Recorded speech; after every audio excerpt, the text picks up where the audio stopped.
Hello, everybody, and good morning. Shannon's Copper, good morning. Rose, good morning. Okay, so I'm just finishing getting things set up here because there's some new documents that came in.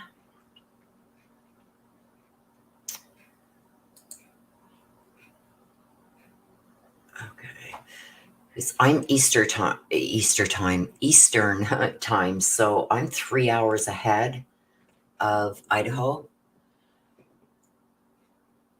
So I had checked before I went to make dinner at around 5 o'clock, and there was nothing. And then when I checked it last night before I went to bed, there was documents. So we're going to go over those. If you haven't subscribed, please hit that subscribe button, hit the notification bell so you're made aware when we go live. So what we're going to do, we're going to briefly go over what happened at the last hearing. There's some things there that kind of made me go, interesting. Then there's some new documents that were filed. So I'm going to give my opinion on what I think the defense is doing. And just like the thumbnail says, I believe that there is going to be a plea. I don't think that's going to happen like right now, but it's coming. So I want to get that on record. I know a lot of people have said, have emailed me and said, well, no. Everybody else is saying no. Well, this is my opinion. I do believe that he is going to go for a plea. We'll talk about all that and what makes me think that. So let me just get some. Okay, so while we're waiting for that, I'm going to. My last live, I told you we've got quite a few that have already got their name on for this draw. And what I'm going to do between August 23rd and September 23rd, anybody that gives a $10 super chat or more, so if you give a $20 super chat, your name's on the wheel twice. 30, it's on 3 times. But a $10 super chat or more gets you on the wheel to win a bunch of stuff I got put together here. I'm going to show you guys it. I told you I would show it at the beginning of my next video. So any super chat of $10 or more gets you on the wheel. And that draw will happen live. You'll see the draw happen and everything. Here, whoops. And I'll show you.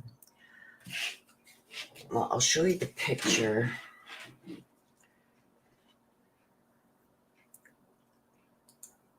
Let me just see how I can do this. Okay, here. I'll show you this way. And then I will show you. So here is the stuff here. That is going to be, I think I'm going to throw maybe a couple more things, but this set here alone is a $60 value. So I'll show you it in person. Let me just get everything cleared off my desk in front of me here. So I've got this in the box right now. I'll show you quickly before we start. That gives a chance for everybody to get in. I'll give some shout outs here. Good morning, Courtney. Here we go. Rose, Courtney, Sybil, Nana. I'm glad you like your purse, Nana. Marie, good morning. Good morning, everybody. Okay, so let me just show you quickly. I'll start with this. So this got a lot of reaction the last time I had this. So I went and I got another set. So this is the necklace, this is the pendulum, and the bracelet. It's gold tone. This camera does not do it justice. I've got really bad lighting, you guys. It's a gold tone, as is the necklace. I'll bring that up. So the necklace and the pendulum. So I went down there, and lo and behold, I spent tons of money. Again, I just love this shop. I just don't like that it's right down the road from me. So this set here, $60 value, that is going to be in there. Also, Doreen Virtue Oracle deck, Archangel Michael Oracle deck.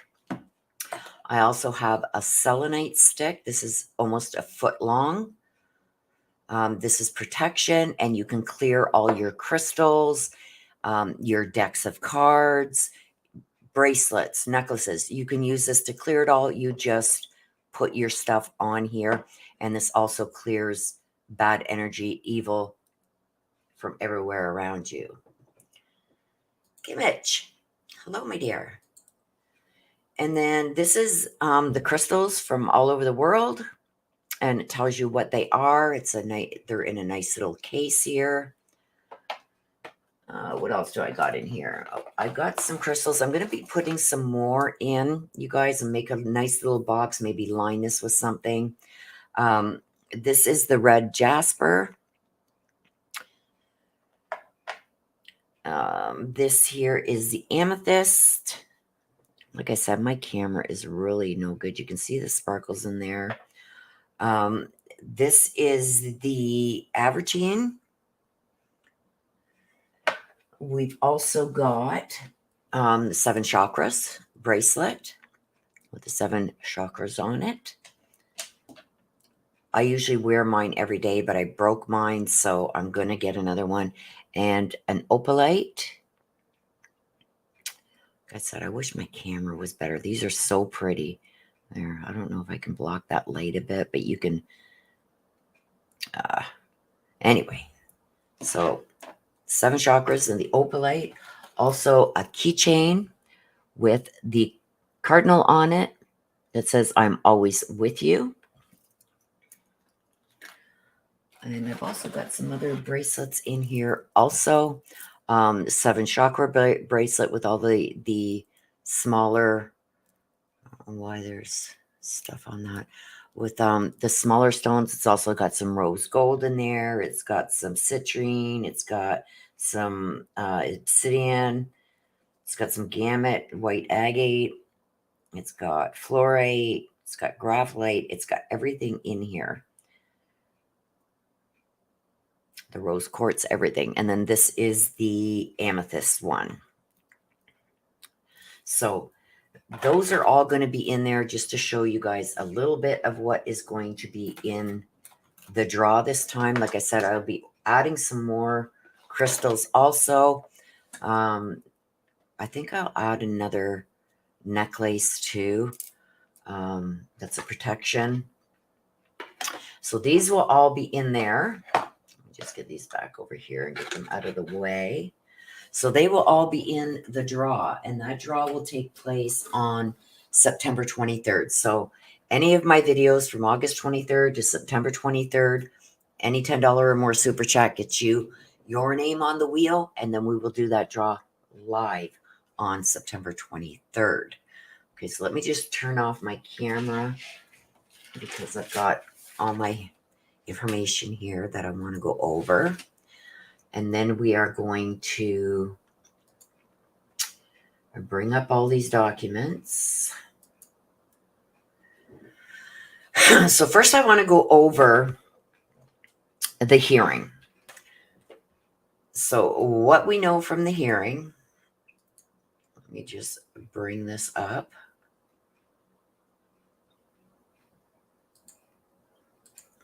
Share my screen here. Okay, so what do we know from the hearing? We know now that Bryan Kohberger has waived his right to a speedy trial. That document is here, and we will get to that document. So he waives his right to a speedy trial. But what I found interesting, have you guys all seen the hearing? Because it is out there. You can see it. Hello, Tarot Destiny.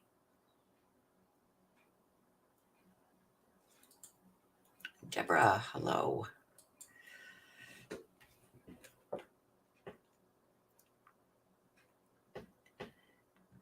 So I don't know if you've all seen it, but I'm sure you have or heard about it. So they've waived their right to speedy trial, and then Ann Taylor gets up and she states, well, we're going to waive our right to speedy trial, but the only thing that we're not going to waive is the hearing that's on the 1st. they still want that hearing. That hearing is to dismiss the grand jury indictment. We're going to get to that. We've got a lot on that. She's already filed. She said in court that day, 2 days ago or 3 days ago, whatever it is now. She said that she would be filing stuff that day. Well, she did. And we're going to get to that. I have it. Hello, J.A. So what she gets up and she says is that the prosecution has basically forced him to choose between a speedy trial and getting a defense that he deserves. Okay. I don't know how they figure the prosecution did that. They're still claiming that the prosecution hasn't given them all this stuff and blah, blah, blah. And the fact of the matter is, Ann Taylor can say whatever she wants. It doesn't make it true. Okay. I know that the one thing that they are still fighting for is she wants all the information on the people that they compared this unknown DNA from the knife sheath to with the IgG testing. I say, prosecution just give it to them and redact the people's names, because they have a right to privacy. Okay. They shouldn't be dragged into this case, have their name all over this case so people can go and harass them and stand outside of their house and threaten them and all the stuff that goes with it. Just because they wanted to find out about their ancestry. Okay. So whether it was Ancestry or 23andMe, whatever they submitted their DNA to find out about their history and their origin and stuff like that, they shouldn't be subject to being drawn into this court case. So I believe the prosecution could say, look, this is how we did it. We're redacting the names, but this is what we did and how we got to find Bryan Kohberger's father, and that the unknown DNA that we have off the knife sheath tells us that it is a biological male child of Michael Kohberger. Tell them how you got there. Because everything else after that, you guys, is just nails on the head. Because the bottom line is, when they finally did get Bryan Kohberger's DNA, it matched the DNA on that knife sheath. So they can't say that, it wasn't his DNA. So what they're going to do is they're going to try and attack the way that they got to finding whose DNA that was. And like I said, it's a long shot. They're going to throw everything at the wall to see what's going to stick. And the problem, though, with this is Bryan Kohberger doesn't have a standing in that. Okay. So if they're going to claim that the law enforcement got this information illegally or whatever, they don't have a standing in that, because it's not Bryan Kohberger's DNA that he submitted to this site and breached the terms of contract, if there even is one with one of these sites. Now, another thing that happened is in that the hearing before this one, the defense brought in some experts. Okay. One of those experts was visited by the FBI the night before this hearing. And Ann Taylor is taking an offense to that. And I feel like in a lot of instances, it would be out of line. But what happened was this, let me just get her name right, Ms. Vargas, the one who testified. She was apparently texting and talking to others regarding her testimony as, did I do this right? Was I right? And, really questioning her testimony and saying that she wanted to recant her testimony. And let me just see. She was asking IgG experts about the validity of her testimony. And once those conversations happened, she stated to them that now she wants to retract her testimony. So when that happened, it had to have been somebody she spoke to that went to the police and said, look, I've come across this information. She's contacted IGG experts. She's already given testimony. And now she's telling them that she wants to retract her testimony because she made errors, or maybe what she said wasn't true, or maybe she wasn't qualified to talk on certain things that she did. So with that, well, they can now go and question her as to why she is saying now she wants to retract her testimony. If she is going after the fact of her testimony and saying, okay, like, did I do this wrong? Did I do it right? We don't know exactly what was said, right? But there is questions now as to why she testified the way she did. Apparently, she made some statements claiming that law enforcement broke rules in the past. So it's an accusation against law enforcement. So they can question her on that. There was also the deposition or something like that that she had made and it was written up and signed as to things that she was going to say. She's now saying that she didn't read it thoroughly before she signed it. So she wants to retract that. She also stated to somebody that she formed an opinion based on conversations she had with other IGG experts. And that's what she used to form her opinion, which is not what she testified to on the stand. She's saying it was her own opinion. So because these experts didn't agree with her statements or opinions, she's now feeling like, oh boy, I could be in some hot water here. I believe that this is the one that says she is self-taught.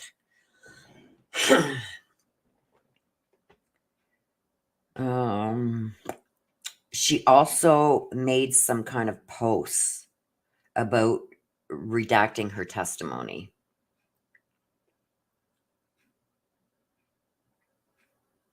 Absolutely, Rose. You can carry any of this stuff with you that I just showed you.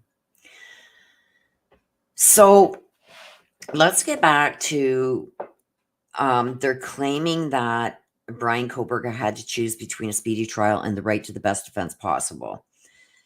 So because of that, they want the death penalty removed. Now they're stating that it's because of the prosecution not turning over all this evidence that has weighed them down and held them back from being ready for a speedy trial. Well, not so. They're over exaggerating in this, and this is my opinion, and from what I've read and seen in both the court hearings and in the paperwork, the only thing that hasn't been turned over is one piece of evidence. They're waiting from the FBI, and they are fighting the turning over of how they got to finding Bryan Kohberger's dad. Everything else is there. They have it.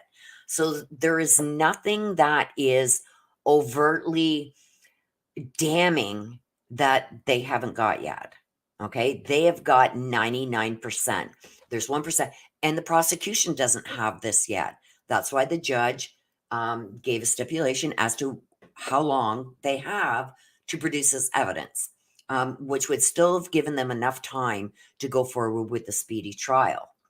They were all gung-ho, and they were the ones pushing for the speedy trial. So I don't think that's going to fly. I don't think the death penalty is going to be removed from the table. Now, they still have a hearing on September 1st. That hearing is to dismiss the indictment. So what, in my opinion, I believe that what they're trying to do is they're trying to get every little bit of evidence that they can and try every single approach that they can to get this, either the indictment dismissed, they want the death penalty off the table, and all this crap, right? They know that they're in an uphill battle. They know that, well, I don't want to say they know. but I think they have a good idea that he's going to be found guilty. Okay. So what I think they're doing right now, they try to throw all this stuff at the prosecution to hold them back. I'm going to show you guys something. I'm going to show you something. And this will more or less show you why I'm saying the things that I'm saying.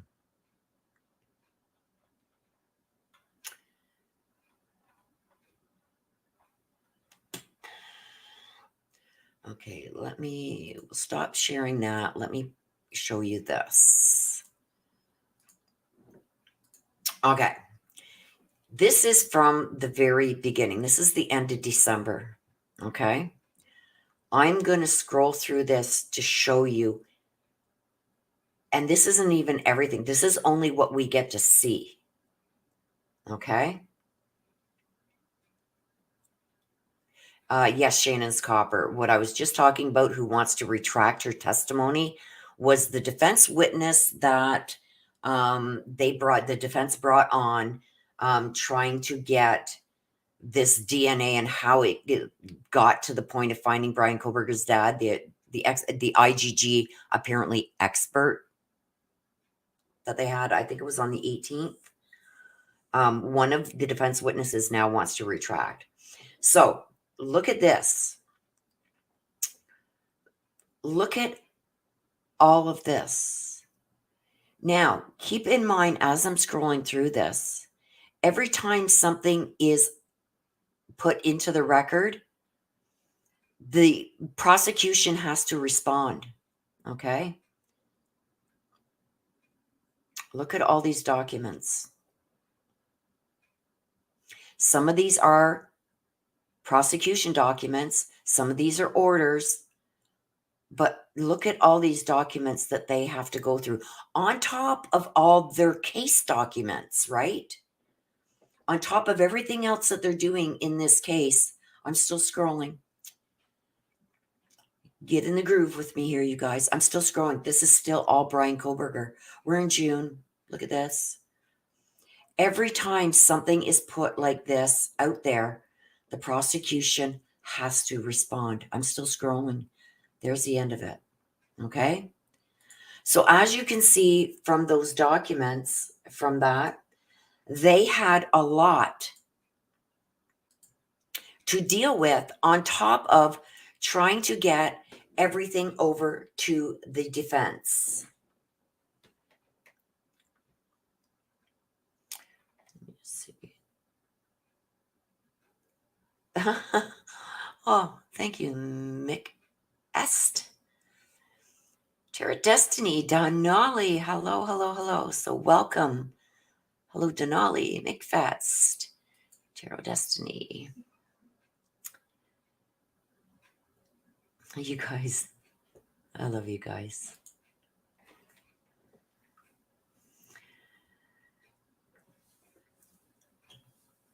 Marie says it's actually a cool morning this morning in California. Wow. Yeah, exactly. So, I mean, on one hand, she's saying we can't now be ready. Hello, Alicia. Hello, my dear. So they're saying they can't be ready. They don't have all the information. They have 99.9% of it, okay? Like I said, they're throwing everything at the wall to see what's going to stick. So trying to garner some kind of sympathy. Look at, he has to now give up his right to a speedy trial because we're not going to be able to defend him to the best extent of our abilities because we don't have this information. Hogwash. Hogwash. Okay? So I believe that's going to be denied too. The death penalty is going to stand. So here is, he still waived his right to a speedy trial. Here it is here. This was filed on the 23rd, the same day of the hearing. So defendant acknowledges that the defendant has a right to have his case brought to trial within 6 months of the defendant's arraignment in district court on an indictment or within 6 months of the filing of the information. Further, the defendant acknowledges consulting with the defendant's attorney regarding the right to a speedy trial pursuant to the Sixth Amendment of the United States Constitution, Article 1, Section 13 of the Idaho Constitution, Idaho Code, Section 19-3501. Based upon careful consideration and consultation with attorney, the defendant waives defendant's right to a speedy trial. The defendant fully understands the advantages and disadvantages of waiving the right to a speedy trial and believes that it would be in the defendant's best interest to give up this right. The defendant further understands that once the right to a speedy trial is waived, the court may set this case for a trial more than 6 months from the time in which the defendant was arraigned in district court on the indictment or from the filing of the information. And he signed this. This is the paper that we see him signing in the hearing. Hello, Norma. Welcome. So, what is next here? Okay, so this is when they had the hearing on the 18th. Sorry, you guys, I'm just taking a sip of my coffee. Allergy season, full bloom. Hope the death penalty, Rose says, I hope the death penalty most likely would be a life. No fun without the actual law being used. Most likely, no, the death penalty is going to stay. Now, let me say what I want to say on that. With Ann Taylor doing everything that she is doing, I believe at some point she's going to run out of things that she can throw at the wall. If she doesn't get the death penalty removed, if she doesn't get the indictment stricken, which is interesting because what I heard her say is we're waiving our right to a speedy trial. We still want to hear our motion on September 1st to squash the indictment. And once that is done and an order comes down on that, we want to quickly schedule a trial. What? Wait a minute. You just waived your right to a speedy trial. You are going to be lucky now if the court finds time next year. Okay? So she wants to waive the right to speedy trial. What does that do? By waiving her right to speedy trial, all of this goes away. This is the scheduling hearing. See all this? This goes away. There's things in here that she did not want to address yet, like the alibi. Oopsie. This all goes away. Okay? Any pre-trial stuff that she wanted to get done, all of this goes away. She doesn't have these deadlines anymore, but then neither does the prosecution. But the prosecution still must give over information as they get it. Okay? They don't have to exactly follow these deadlines now, but they still have to give it in a timely manner. Don't forget, Ann Taylor was pushing for this final information that the FBI has. Okay? So discovery must be completed by September 1st. Let me see. Let me find it. Where is it?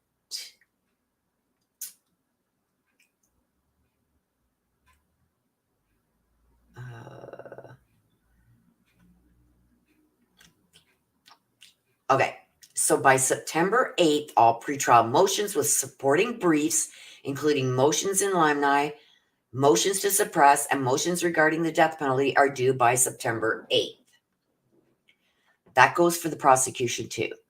Any 404B notices are due by September 15th, which means all of this information has to be turned over to the defense, and the defense also has to turn over all their information, including If the defendant intends to rely on the defensive alibi, a notice of alibi with the specific place or places that the defendant was at the time of the alleged offenses and the names and addresses of the witnesses the defendant intends to rely on to establish the alibi is due by September 8th. Okay? With them waiving their right to a speedy trial, but still wanting that speedy trial. I heard you, Ann Taylor. They don't have to produce it now by September 8th. They don't want to have to produce any of this or say they don't have it until they get the final evidence and stuff from the prosecution. They're trying to make their alibi based on the information they're getting from the prosecution. Oh, the prosecution doesn't know what he did between this time and this time. Well, that we are going to use in our alibi. We are going to tell the prosecution what he did during that time because they don't know. You see what I mean? But right now, they don't have specifics on certain evidence. They're still waiting on that. But so is the prosecution. So the prosecution can't give what they don't have yet. Yes, the prosecution, get on the FBI, get on the lab, and tell them, we need this now. You're going to harm our case. We need it now. Get an order from the judge. The judges have done it in the past. Get the judge to order the lab to produce it. I don't know why that hasn't been done yet. The judge has just been saying, okay, contact them again. Tell them we need this. Judge, you can make an order for them to order them to turn that over. We've seen it done in the Barry Morphew case. We've seen it done in the Letitia Stout case. Now, mind you, those are both in Colorado, but I'm sure the judge could order, if he wanted to, order the lab to produce these results that everybody is waiting on. So, Ann Taylor, I'm going to just get over to this speedy trial thing, and then we'll finish up with that. I believe Ann Taylor needed this schedule to go away. The only way to do that is to give up her right to a speedy trial. But in giving up that right, your trial may not happen now for another 2 years. And you know that. So don't cry sour milk when that happens. And don't get all emotional and say, poor Bryan had to choose. Well, poor Bryan shouldn't have done what he did. Right? And if Bryan had an alibi, produce it. Your alibi is your alibi. If it's truthful, it doesn't matter what the prosecution has or doesn't have. Your alibi shouldn't change based on what the prosecution gives you. If your alibi is truthful, do you agree? Do you guys agree with that? If you have an alibi, sorry, and that alibi is honest, truthful, and factual, then it doesn't matter what the prosecution has. Right? I would have given that long ago. Look it couldn't be him. He was here, here, here, and here. But no, what they're doing is we want all the information. So there's things that we can't dispute that the prosecution has. So we're going to have to try and, make something bigger of a time frame that they don't know what was going on and try and cover that up, deflect away from that stuff. Because look this is what he did during 1 and 2 o'clock in the morning. And this is just hypothetical. This is where he was, and this is what he did. And look the prosecution has no idea where he was. Well, this is where he was. So this is what she's trying to do. And I feel, my opinion only, that if she can't get at least some of what she's asking for, the indictment thrown out, the death penalty off the table, and a quick trial date, they're going to plead. You heard it here first. They're going to plead. If she doesn't get those things, they're going to plea. And one of the things that I believe Ann Taylor is going to do is, if the judge denies the squashing of the indictment, if the judge denies taking the death penalty off the table, and if the trial is put too far out, I believe Ann Taylor is going to go to the prosecution and say, look, we'll enter a plea of guilty, but the death penalty comes off the table. That's what I think is going to happen. And probably ask for a couple other things that, number one, if the prosecution agreed to that, plead guilty and we'll take the death penalty off the table, that should be more than enough. I don't think they should do that. But I think she's going to ask for even more, that all the charges run together so he has a chance of parole, or I don't know. She, at this point, nothing Ann Taylor would say would surprise me. Hello, Sheena's Copper.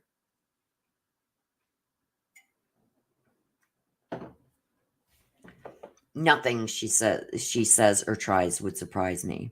So the trial date for October 2nd is vacated.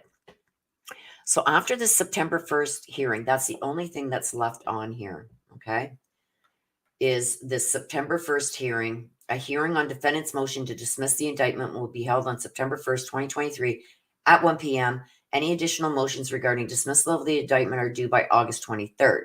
This is when we still had a court date of October.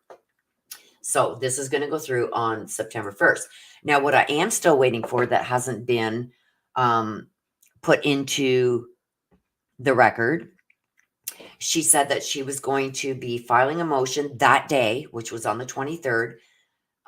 We do have some paperwork that was filed on the 23rd. And here's one of them. So right after that hearing, she filed some paperwork. We've got the motion to dismiss indictment on grounds of biased grand jury, inadmissible evidence, lack of sufficient evidence, and prosecutorial misconduct in withholding exculpatory evidence. Well, we've got tons of paperwork. I don't know if we're going to get through it all today, you guys, but this is what she has filed. And she says that this motion is based on the state's various violations during the grand jury pursuant to Idaho Code 19-1001, Idaho Criminal Rules 6.7 and 48, Idaho Rules of Evidence 401, 402, 403, 404, 404B, 601, 602, 608, 701, 702, 703, 708, 801, subsection C, 802, 803, subsection 2, 804, subsection A, and subsection 3, 901, 902, and prosecutor misconduct pursuant to Idaho Criminal Code Rule 61, subsection B, subsection 1, and NAPU versus Illinois 360 U.S. .264, 1959. Laws regarding 1959. So this court case that she is referring to, this NAPU versus Illinois, is from 1959. You know what, Ann Taylor? When I was a kid, I used to be able to go outside. Our doors were never locked. I used to be able to go outside in the dark, play hide and go seek in the neighborhood. Our parents never knew where we were. They knew we had gone somewhere to go play. Maybe the park, maybe over there, maybe a friend's house. Things changed since 1959. Things evolve. Things change over time. Things are adopted into law. Ugh.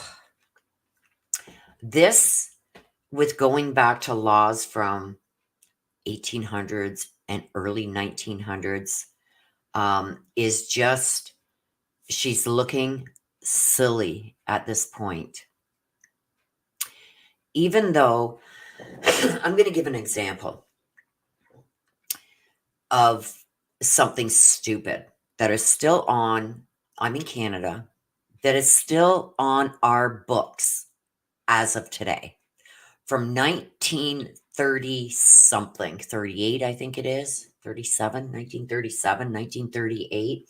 So in the middle of the late 1800 law and 1959 law that Ann Taylor seems to need to address, there's a law in the Canadian books in, say, 1938 that your dress could not drag on the ground. If you were wearing a dress, it could not drag on the ground. If you were found to be wearing a dress that drags on the ground, you would be imprisoned for 7 days. That is still on our books. Is it enforced? Is it followed? No. Now, she gets into detail, so does the prosecution, regarding all these things that Ann Taylor keeps referring to from the late 1800s to the early 1900s. It's just getting monotonous at this point and getting repetitive. And it's like, don't you have something better? Just because something is on the books from when laws were first introduced and statutes and stuff like that doesn't mean that those are the exact laws that are followed today. Things evolve, things are adopted, things are amended, new things are taken on. It's like, oh my God, really? The real angel girl, well, welcome. I'm glad you could make it.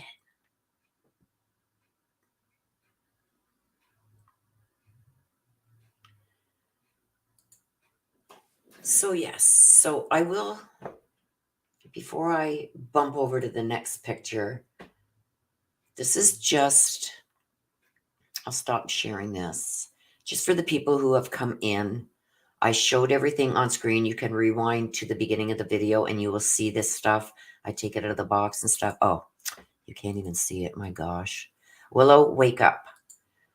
Okay, so this is just some of the stuff that is going to be in the basket that I'm going to draw for on September 23rd. So any super chats of $10 or more between August 23rd and September 23rd, your name goes on the wheel and you will be in to be able to win this. It's my way of giving back. So I'm going to throw more stuff in there, you guys. So as I do, I will show you guys. So let me get this off screen. Okay, so let's get back to these documents. Like, I'm not looking forward to this, you guys. Okay. So this was dated the 23rd of August. This is the day of the last hearing. So here is the next one. And this peeves me off because this is her motion to file the support of the motion to dismiss the indictment under seal. So what does that mean? That means that whatever reasons she is given, which I believe we can see here, is going to be filed under seal. So we're not going to be able to read. Hey, Gina, hello. We're not going to be able to read her motion. But this is what we've got. She's going to move the court for an order to file in support of the motion to dismiss the indictment on grounds of biased grand jury. So her last reasons didn't work, right? Don't forget, this is like the second or third or fourth motion to try and get this indictment dismissed. And now she's come up with some new reasons. Some of them are biased grand jury, inadmissible evidence, lack of sufficient evidence, and prosecutorial misconduct, and withholding exculpatory evidence. Right? That's okay, Adegini. You can scroll back to the beginning. You'll see some of the stuff that we are going to put in for the draw to be held on September 3rd. So if you guys want to be on that wheel, $10 super chat, you're there. Okay, let's see what this one is. Let's blow this up a bit for you guys. Again, 4:35 p.m. on August 23rd, she filed an order to file the memorandum in support of the motion to dismiss indictment under seal. So here is the order. The court having before the defendant's motion to file the memorandum in support of a motion to dismiss indictment under seal and good cause appearing now, therefore, it is hereby ordered that the memorandum in support of the motion to dismiss indictment on grounds of biased jury, inadmissible evidence, lack of sufficient evidence, and prosecutorial misconduct in withholding exculpatory evidence shall be filed under seal. So again, they're filing it under seal, which means we ain't going to see it. Okay, so let's go over here. This is, what was this one? Hang on a sec. Let me just get to the top of this one. God. Okay, so the state objected. Because this one was just filed too. This one here was just filed on the 22nd. So this is what they are objecting to now. So when they filed their last intent to try and get the indictment thrown out, this is the objection to the defendant's motion to dismiss the indictment on grounds of error in grand jury instructions. Okay? So what does this mean? The last time they tried to get the indictment dismissed, they said because there was errors in the grand jury instructions. Okay? Now they are saying that didn't work. Okay? So the judge didn't fall for it. It didn't work. So now they are filing this one to get it dismissed. They are saying now that the grand jury was biased. There was inadmissible evidence. There was lack of sufficient evidence and prosecutorial misconduct and withholding exculpatory evidence. And they want this all filed under seal. So they don't want us knowing about it now, what they're saying now. So this is actually the third time. This is actually the third time now that they are filing to dismiss the indictment. Okay? So what happens here is when they filed the second one, they filed the first one, it didn't work. They filed the second one saying that there was error in the grand jury instructions. So what happens here, this is 71 pages. 71 pages. I'm not going to go through them all. We would be here until next week, you guys. I would have no voice by the end of lunchtime. But what I will do is I will show you things that the prosecutor is objecting to in their motion to dismiss. Okay? That's going to give us some idea of what they had in their motion to dismiss. The state submits this objection to address the defendant's assertion that the standard of proof in a grand jury proceeding is beyond a reasonable doubt. Here we go again. They, in their motion to dismiss, that's that big, huge, million pages of citing laws from the 1800s and all of that. Okay? Do you guys remember that? Let me take a sip of my coffee. This is going to be a long one.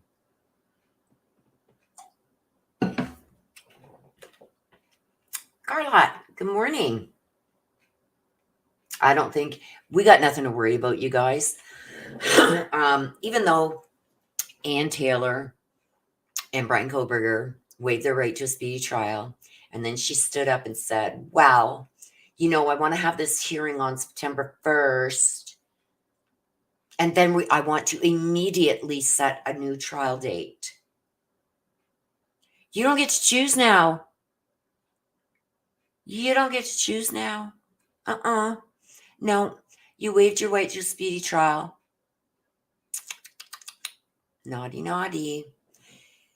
The ball is not in their court anymore. They waived the right to a speedy trial. With good cause, the prosecution can carry this out 2 years if they wanted. You gave up that right. Don't cry foul now. You already tried to cry foul during your waiver of the speedy trial. You tried to cry foul. There was nothing saying that you wouldn't have had your evidence in time to go over it because it was due by the 8th of September. You had more than enough time to go over that last piece that even the prosecution is still waiting on. And fair is fair because the prosecution wouldn't have it until then either.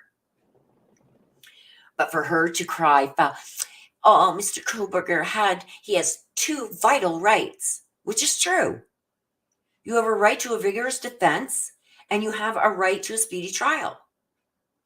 But don't do the crime if you can't face this. You knew at the beginning when you did not waive your right to a speedy trial that things were going to be compacted, things are going to be having to be done in a hurry. Now they need every waking minute to work on this to get you all the evidence that they need to get to you. But you impeded on that by the constant motion after motion after motion after motion after motion, repeating the same motions over and over, just adding something else to it. The prosecution said numerous times, we don't have what they're asking for. They're going on a fishing expedition, wondering if maybe there could be something else there, and we didn't produce it.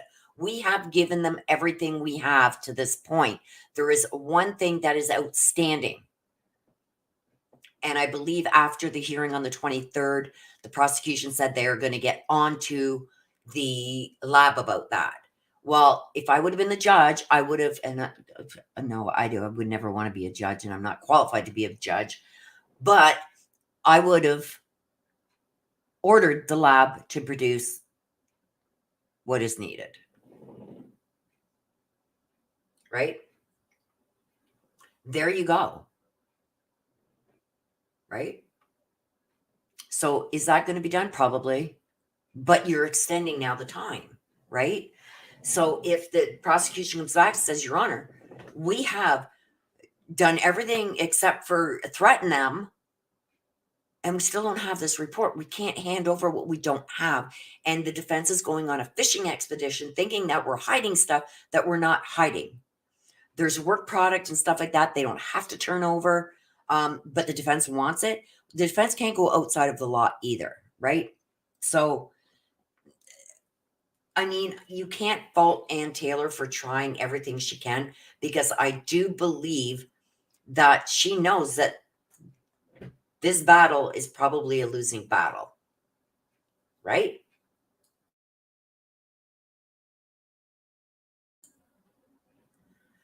Let's get some of the comments. Yes, Sunday mini reads. Come and get your very own mini reads. Sundays, 11:30 a.m. Eastern. Right? If she was spending all this time preparing instead of trying to bombard the prosecution with all these frivolous motions, they could have been both ready. They could have been. And I'm only saying that because they were the ones requesting the speedy trial. So if Ann Taylor would have put all her energy into going through the documents, finding the holes, finding the loopholes, and stop accusing the prosecution of things that they're not doing and bringing all this frivolous motions and sometimes repeated motions over the same thing because she didn't like the outcome, she could have been ready for what they requested as a speedy trial. Don't cry foul now and try and gain sympathy like he had to choose between 2 rights. No. You take responsibility for your part in that. That is not going to get the death penalty off the table. I can guarantee you. 100%. I will stand by with what I just said. What I'm also going to stand by is I think if Ann Taylor does not get the indictment dismissed, which doesn't matter, Bryan Kohberger is not getting out of jail. They'll just indict him again. That's it. If she doesn't get the indictment dismissed, if she doesn't get the death penalty off the table, and then if she doesn't get a speedy trial, even though they've given up their rights to a speedy trial, I think they are going to offer a plea of guilty for the death penalty being taken off the table. Because I do not believe that the indictment's going to be dismissed. I do not believe that the death penalty is going to be taken off the table. And I do not believe that she's going to get this after September 1st hearing. I want to set a trial date right away. All right. How about some looking at December of 2026? How's that? She's going to lose her crap, right? Because Bryan Kohberger doesn't want to stay in there. But by waiving their right to a speedy trial, has given them the opportunity to not have to produce that alibi and not follow the schedule. Okay. So just like now, the prosecution has a little bit more time, so does the defense, right?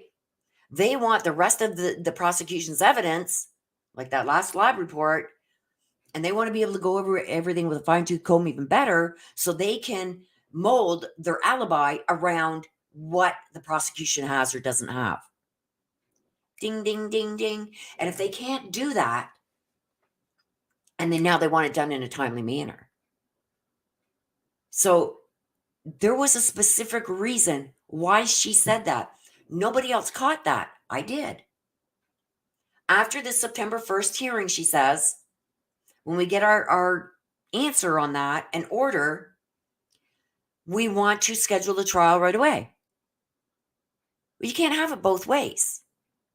You can't give up your right to a speedy trial so all your scheduling conflicts with what you want to do goes away and doesn't bind you to now producing that alibi. That goes away for now. Doesn't go away entirely. It goes away for now.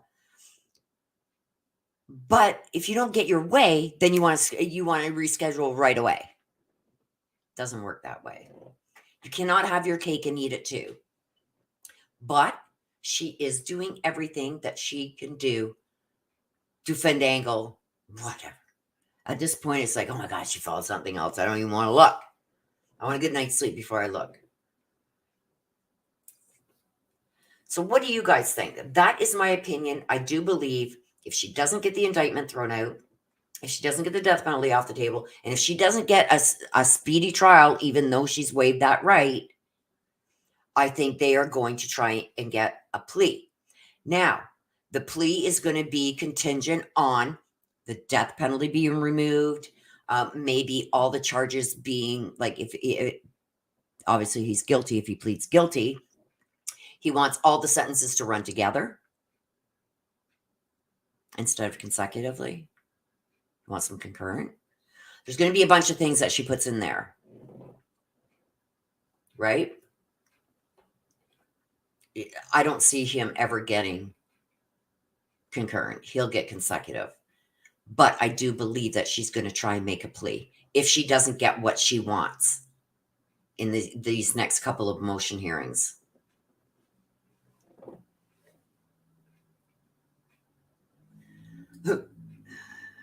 Carla says, Bryan will have gray hair and she'll be wearing hair extensions by the time she's ready to go to court. I think, honestly, you guys, they're ready. They're ready. They're making, I'm not saying this to take away from them not having evidence that they're entitled to have. But if the prosecution doesn't have it, they can't give it. Get that report in. Give them the IGG stuff, how you got to Bryan Kohberger's dad, redact the names. Give it to them. Give it to them. Take away all of their firepower, right? So now they're saying that they want this dismissed because there's exculpatory evidence, there's this, there's that. Jeez. I can't with this woman. But she's doing her job. I have to keep that in my mind. I'm taking this from the prosecution's side. Every time something comes across my desk, it's, oh my God, this biatch again. How do you want us to do what you're asking us to do when you keep filing these motions and taking up all of our time responding and going to court to say the same thing that we said to you 2 months ago? As soon as we get anything, we redact it, we go through it, and we send it over to you. We're not hiding nothing. Stop it.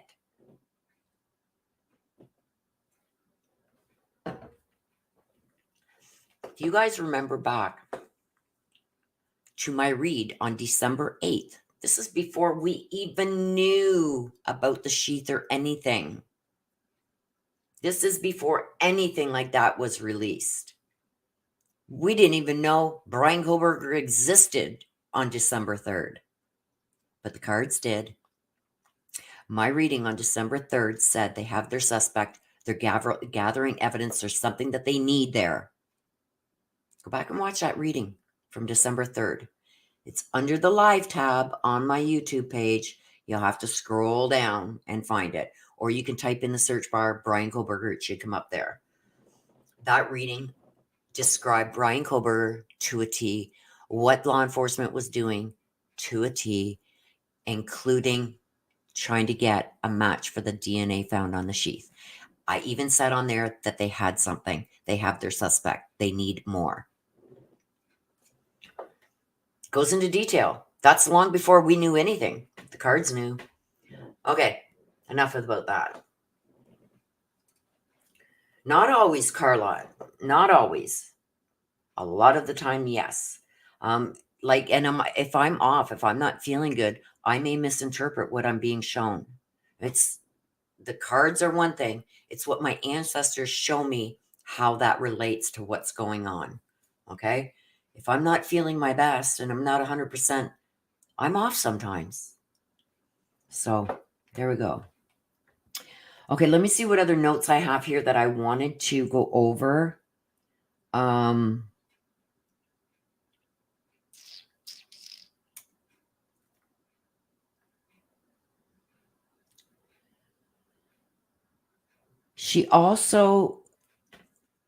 Taylor also was mentioning in the hearing on the 23rd, something about, oh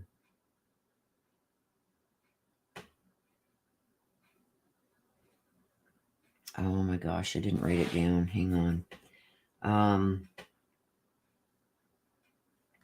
Something about part 2 of the trial. Part 2 of the trial is the penalty phase.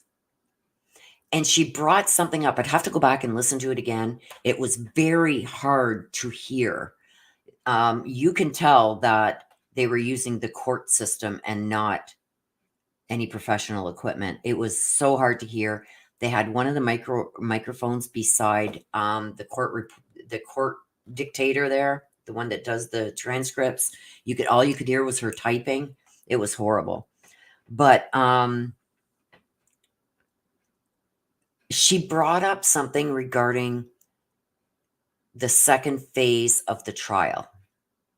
And this is what got me going ding, ding, ding, ding, ding.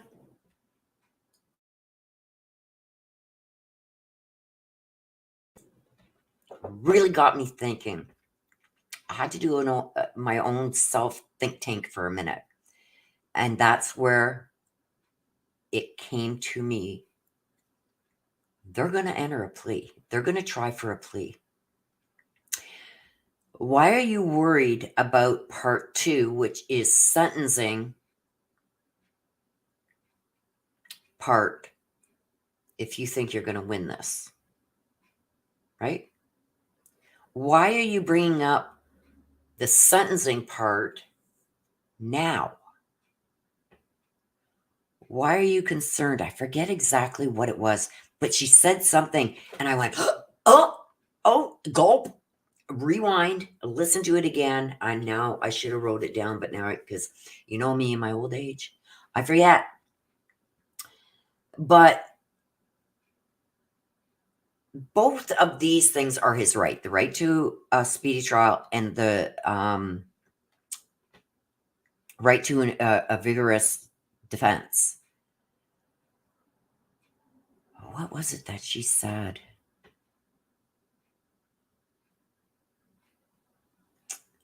Oh my gosh, that's bugging me now. But they're not, so both are his rights, but they're not grounds for the death penalty to be removed. And I think this is why they bombarded the prosecution with all these motions, is so they didn't have time to get done what they needed to get done. So then they could use that as an excuse to get rid of the death penalty. But then then after that, she said something regarding the penalty phase. So it's like, that's when the alarm bells started going off in my head. It's like, okay, you waived your right to a speedy trial. You still want this hearing. You want the death penalty removed. You want the indictment dismissed. Why are you doing this? And then you still want a speedy trial because you want to set the trial date right away after this September 1st hearing. And that's when, help with my ancestors. Why is she doing this? Because there's going to be a plea. If she doesn't get these three things, I believe they're going to try and make a deal that he pleads guilty, but the death penalty has to come off the table. And I believe she's going to ask for concurrent sentences instead of consecutive. That's what I think she's going to do. I want to put it in the video. So down the line, I can say, you remember when? Because the same as when I had put out right at first through my read, that he came around, he parked in the back, went through them doors, went up the stairs. Kaylee and Maddie were the first ones. He came back down, probably seen Ethan or Zaina coming in or out of that bedroom, maybe putting something in the kitchen on their way back to the bedroom or on the way from the bedroom to the kitchen. He's seen them. They became collateral damage. I said that first week of December, maybe even before my very first read. That's what came out. And guess what? Everybody called me crazy, don't know what I'm talking about, blah, blah, blah. And that same person that really called me out on that is exactly what that person is saying now. Look at all this work I did, and I mapped this all out. And the person is showing he went behind, he went indoor, upstairs, Kaylee and Maddie first, then it's in. Please. I said that right at the beginning. And you called me crazy. I didn't know what I was doing. Oh, card reader. Oh, the spirits told you. Yeah, they did. Same as spirits told me on December 3rd that the police had their guy. They had something. They needed more. They knew exactly who they were looking for. Blah, blah, blah. Call me crazy again. But guess what? Ding, ding, ding. Huh. I can't connect the why for BK doing this. I believe it came out in the read. I believe that he was obsessed and infatuated, and I believe it was with Kaylee.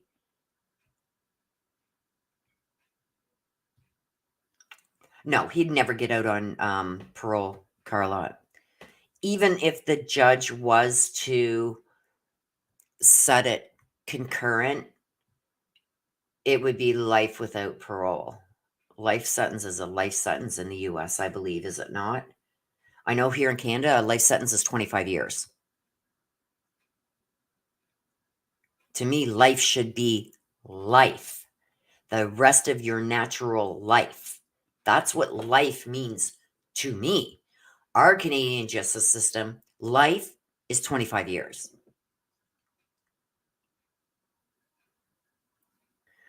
Okay, Willow, you're crazy. You said to call you crazy. Depends on the state. Okay, Justice Merrick says it depends on the state.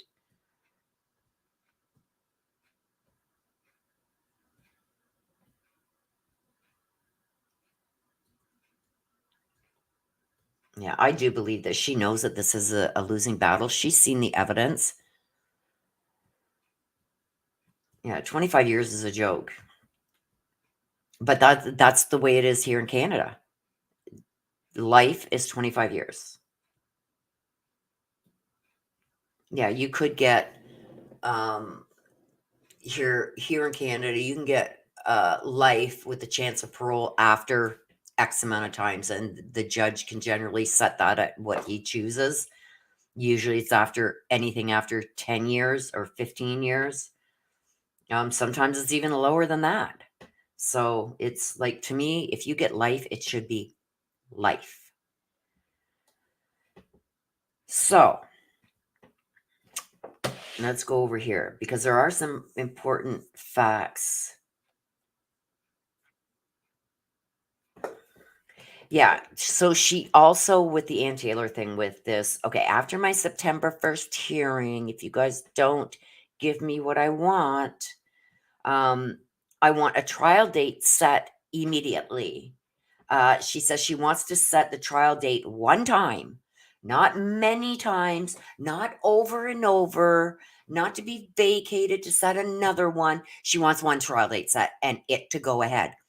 Well, that's what speedy trial is. You can't waive your right to speedy trial and then demand it afterwards. And that's basically how I took it. Okay, you want to set the trial date once, no vacating. Sometimes things come up, right? She says, I don't want to do this over and over. And we've seen that in some of the other cases that we follow. Trial date set, then it's vacated, it's set again. Look at the Lori Vallow and Chad Daybell. A date was set, it was vacated. Date set, vacated. Date set, vacated. She says, no, no, no, no. We are setting one trial date after September 1st, after my hearing. And I want that one to stick because I don't want to keep setting trial dates that aren't going to happen. We want our trial date set and we want it to go ahead on that day. Doesn't matter what happens. Judge, I'm sorry you had a heart attack, but just get the hell in this court. Can we Zoom? Can we get a Zoom for the court, for the judge in the hospital? You know what I mean? I shouldn't say that because I don't wish harm on anybody. But you know what I mean? It's like things happen that sometimes the date has to be vacated. Okay. And it's funny that the judge said, "Don't waste my time. Don't make me set all this time aside for your trial, and then a week before, or a day before, or a little bit before. Okay, I'm going to waive my right to a speedy trial." Is exactly what she did. She got the date set and everything else, and I got 60 things in my mailbox saying that his trial date was coming up, and I got a notification for each day of his trial. Thanks, Ann Taylor, just to have it waived, bitch. Oops. Okay, but that's what happens when you waive your speedy trial right. You can't have it both ways. You waived your right to a speedy trial, you cannot demand it again. And I only want to set this date once. Okay, so Justice Merrick says Idaho isn't a life state according to what you just found. It's not impossible, Belmoon. It's not, nothing is ever impossible. Nothing. Now, they can't claim that the prosecution threw all this stuff at them. Like, because of what they did, we cannot have a speedy trial. Everything was filed within the timelines, okay? By the rules and by the timeline. The grand jury, the indictment, the death penalty, everything was filed and made known to the court within the time frame that is set for those things to happen. Everything. They knew when they took this case, there's 4 people that he took their life. She knew right from day one that this was going to be a death penalty case. She didn't need the prosecution to tell her that.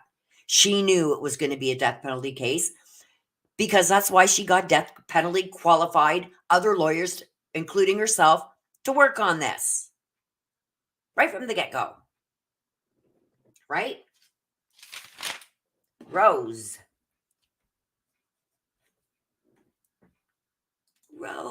thank you. You are added to the list. You are going to be added onto the wheel for our giveaway. If you guys haven't seen what I am giving away with every $10 super chat you make, go back to the beginning of the video. I show it there. I show a picture of it, and then I take it out of the box and show you guys. So, Rose, you're on the wheel. And that's going to be live. So you guys are going to see the live draw. We're going to do it live. Yeah. Right? Oh, Tammy Lynn. Hi again, Willow. Sending you love, support, and good vibes from Taiwan. Whoa, you're from far. Thank you so much for being here. No, she's not there to make friends, but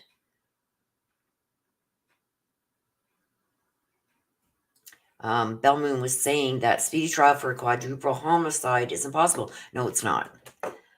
If she would have gotten down to business instead of, all this frivolous stuff, fighting about laws from the 1800s, what a million pages she had to type up and or have her law office go through all this, and do you read through your documents before they're filed?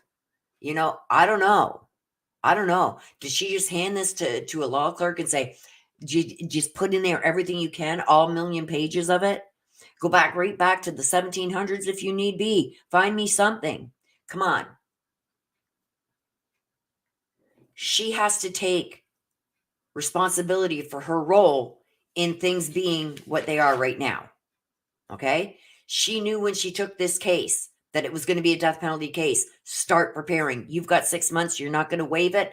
They chose not to waive speedy trial.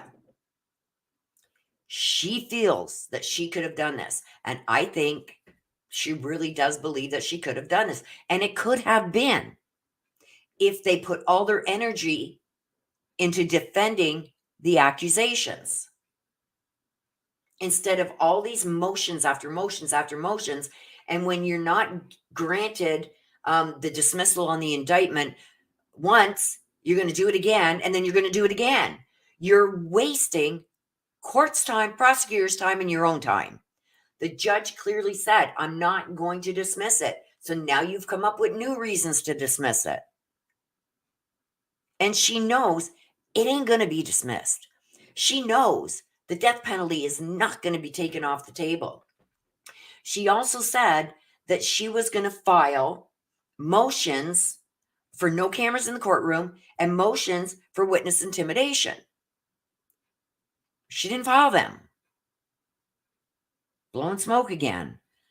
Now, the prosecution explained why they went and seen the defense witness, Ms. Vargas, because she was communicating with other people, saying that she based her opinion on conversations she had with IGG experts, and now that she wants to retract her testimony, and that she signed papers saying blah, blah, blah, blah, blah, without reading through them all. So now she wants to retract her testimony. They have a right to go and speak to her about that. She also accuses law enforcement of breaking rules. They have a right to go and question her about that.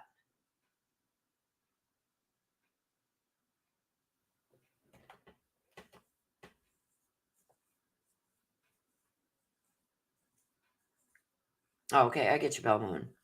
But no, it could have been done. It could have been done. She knows it. She knows that there's enough probable cause and there's enough evidence, albeit whatever that evidence is, whether it's circumstantial, whether it's eyewitness, whether it's video, audio, GPS, pinging, stuff from CAST, whatever it is, Ann Taylor has to know that they have enough to convict him. For her to be going to the extent that she is, using excuse after excuse, and when one doesn't work, she'll try another, and this is just delaying process. You can't be getting the prosecution or the defense can't be all their focus on either defending or prosecuting when you're constantly in court fighting motions. Now, if there was like, they didn't give Bryan's phone pings, any of the cast information. Your Honor, we don't have that. Yeah, that's a problem.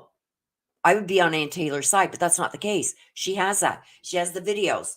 She has the cast. She has the GPS. She has the pings. She has the mapping. She has the DNA. She has everything that they confiscated during searches, how they came. Oh, if you would focus on defending your case. Now, if there was something serious, file your motion. Have the judge acknowledge it and decide on it. But when you're told no to a motion to dismiss, and then you keep finding more reasons to bring the same motions to dismiss, but just different grounds now because the first 3, 4, 5, 6, 7, 8 didn't work. At some point, Ann Taylor has to have in her head, this judge is not going to dismiss this indictment. Let's focus now on our defense. No, she files another one.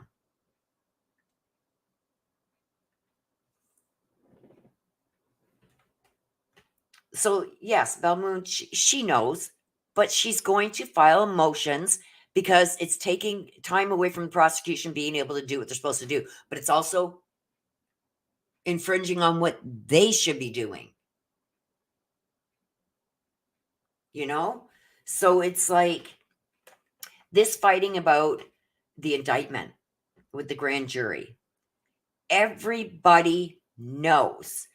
I don't care what 1862 law says or how you're interpreting what the founders laid back then, right? The court has a holding. They have to decide this, okay?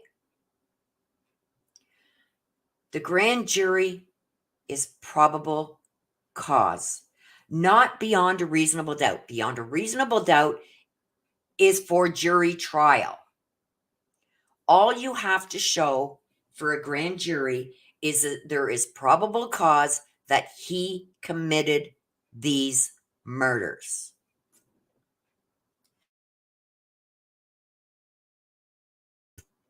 So she goes on to say that, let's just go through some of this. I think I had something else written down here. Oh, another funny thing that happens before we get back to this paperwork.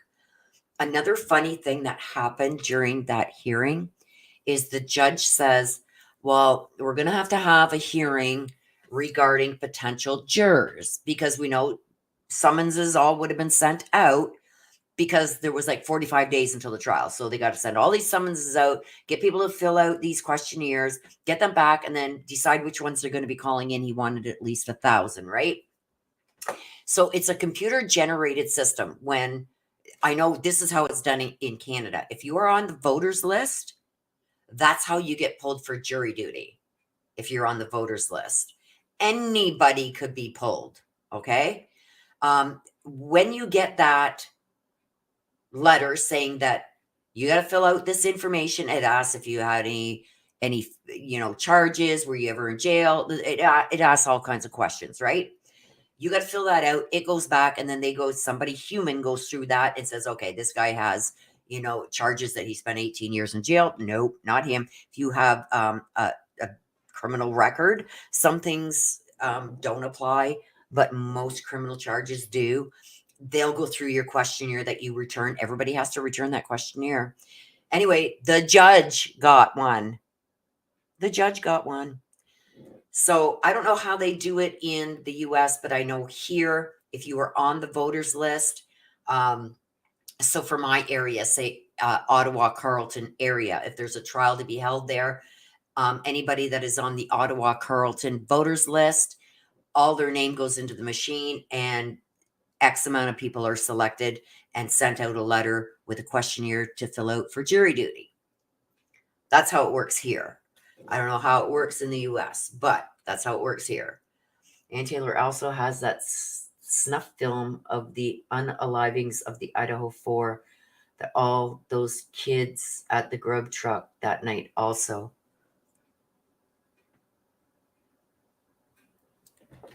Okay, I'm going to remove that, Renee.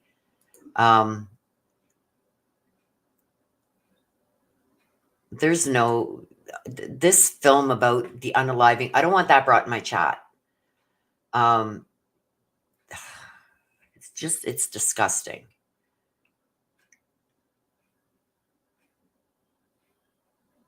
Yes, Belmoon says, if, which is a big if, the grand jury indictment was thrown out, the prosecution can send the case back. Well, that's what I just said. Yeah, judge on the jury. That's what I just said about 15 minutes ago. Even if the judge was to dismiss the indictment, Bryan Kohberger wouldn't be getting out. They would just re-indict him again. So,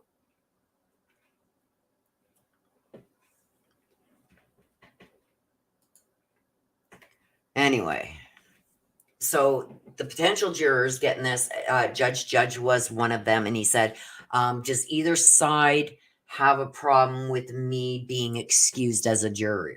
And they got a little bit of a laugh out of that, and neither side objected, obviously, to him excusing himself from jury duty.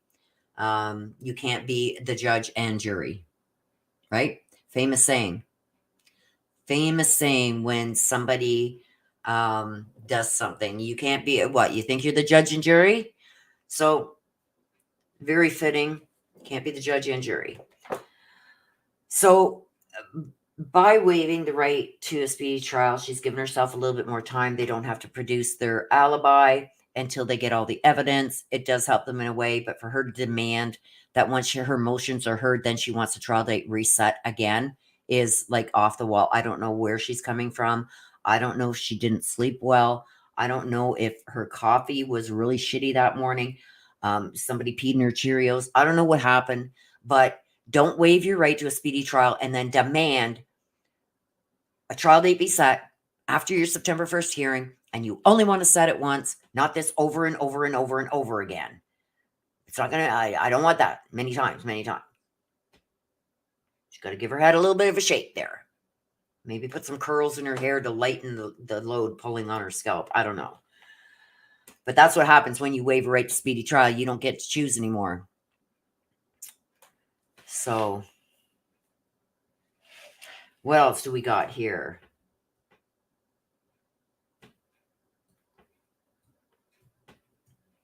I think I hit on everything that came out there. Okay. Next. So, this is where we are at, right? It's like, really? You waived your right to a speedy trial, but then you're going to demand it because after your September 1st hearing, then you'll demand it and you want it sat, which means new scheduling and everything, right? No. So, okay. So, this one here is the objection to the defendant's motion to dismiss. Okay. This is the one that is 71 pages. We're not going to go through it all because they are going over different cases that show that it's probable cause and not beyond a reasonable doubt. Okay? That's what a lot of this is about. But we're going to jump, I'm just going to read this very first part. Then we are going to jump to the ending of this. Because in there, even though they seal the defense's motions to dismiss and their reasons why, because there's probably evidence in there that's already under seal, like explaining maybe something about the knife or maybe explaining something about whatever, okay? This is going to give us a little bit of insight as to some of the things that are under seal. Okay? So even though it's sealed, the way that the prosecution is bringing up which points they're going to fight tells us what that motion said without seeing it. So that's what we're going to do is we're going to jump to the ending where the analyst is, okay? Because all of this, they have to, and this is what I mean. This is the state having 71 pages. They had to respond to each and every entry that was on the motion from the defendants, okay? This is what takes time away from getting all the stuff together that you guys are requesting. Because we had to write a 71-page answer to your motion. And it is this way because they have to answer each individual paragraph or excuse that Ann Taylor put in her motion. And it was like what? It was like ungodly amount of pages that she filed. Okay, so the state submits its objection to address the defendant's assertion that the standard of proof in a grand jury proceeding is beyond a reasonable doubt. So this is what that 100-page motion that they filed is saying, that no, it's beyond a reasonable doubt. It's not probable cause for the grand jury. This whole thing, 300 and some odd pages included between the defense and the prosecution just on this one issue, right? And they're saying, far from novel, defendant's argument has made numerous appearances throughout the state in recent years. Even those pushing this jarring theory are forced to concede the whole of modern I can't talk today. Jurisprudence on this issue is against it. So many have tried to jar this theory and push it as fact when it's not, because grand juries are not adopting of these statutes or whatever that were set back in the 1800s. Things have evolved since then. It's not beyond a reasonable doubt. It is probable cause. The whole of modern, okay, how do we read this?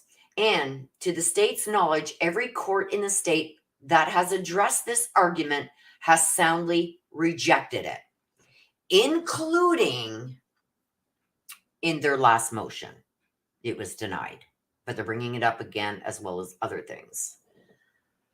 So what the next 40 pages are is the prosecution bringing up cases where this has already been fought about and the decisions. Okay.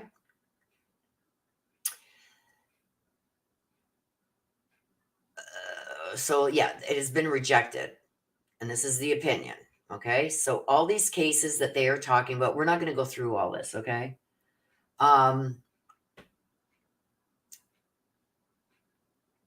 But decisions have been made that the grand jury is probable cause.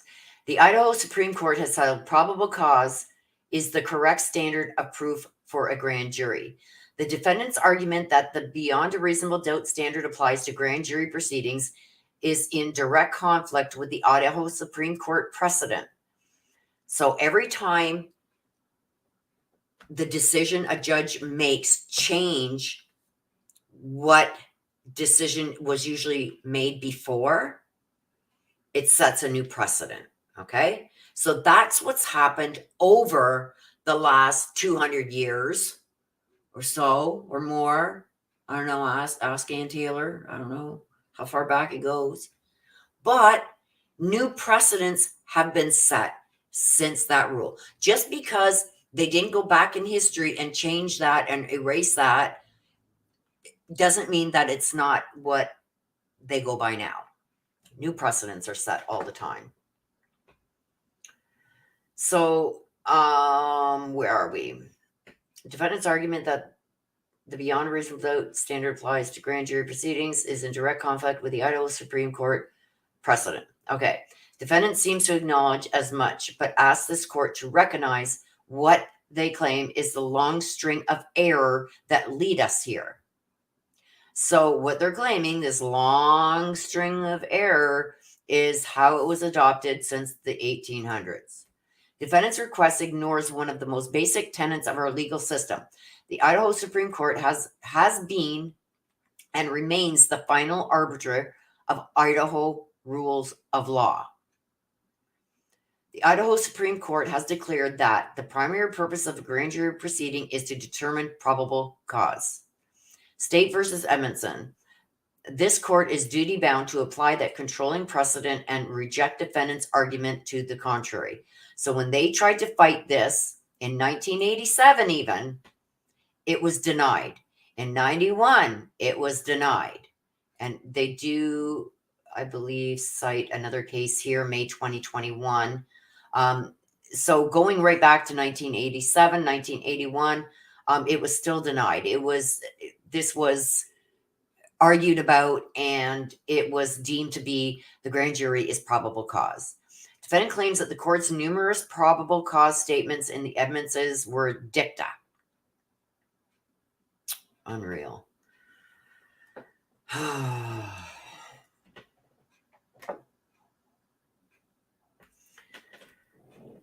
Yeah, can you just... I'm recording. I'm live. Sorry, my kid trying to talk to me here. Okay, the court is duty bound to apply that controlling precedent and reject defendant's argument to the contrary. So even when they cite all these other cases, here's another 196, all these other cases on how things were decided, they're still trying to get the court to admit that it's beyond a reasonable doubt when it's not. The statements in Edmonton's that probable cause is the standard of proof for grand jury proceedings were necessary to at least two of the court's holdings. So what that means is the court decided, this is like deciding a very important or crucial issue. That's what the court's holding means, that they have held it to probable cause as the standard of proof for grand juries. First, the court held a prosecutor's decision to use a grand jury rather than a preliminary hearing does not violate equal protection. Central to the court's rationale was the determination that the grand jury proceeding and a preliminary hearing serve the same purpose and have the same standard of proof. The purpose of a grand jury proceeding and a preliminary hearing is to determine probable cause, and that is true. Even the preliminary hearing is to determine if there's enough probable cause to send this to trial. Okay, so they're wanting, what they want is they want a preliminary hearing because they want to be able to present their side. Well, it's up to the prosecution whether they go either grand jury or probable cause, or preliminary hearing, and both are to determine probable cause. Do we have enough evidence? Do you feel we have enough to bring this to trial for a trial jury to find them guilty, right?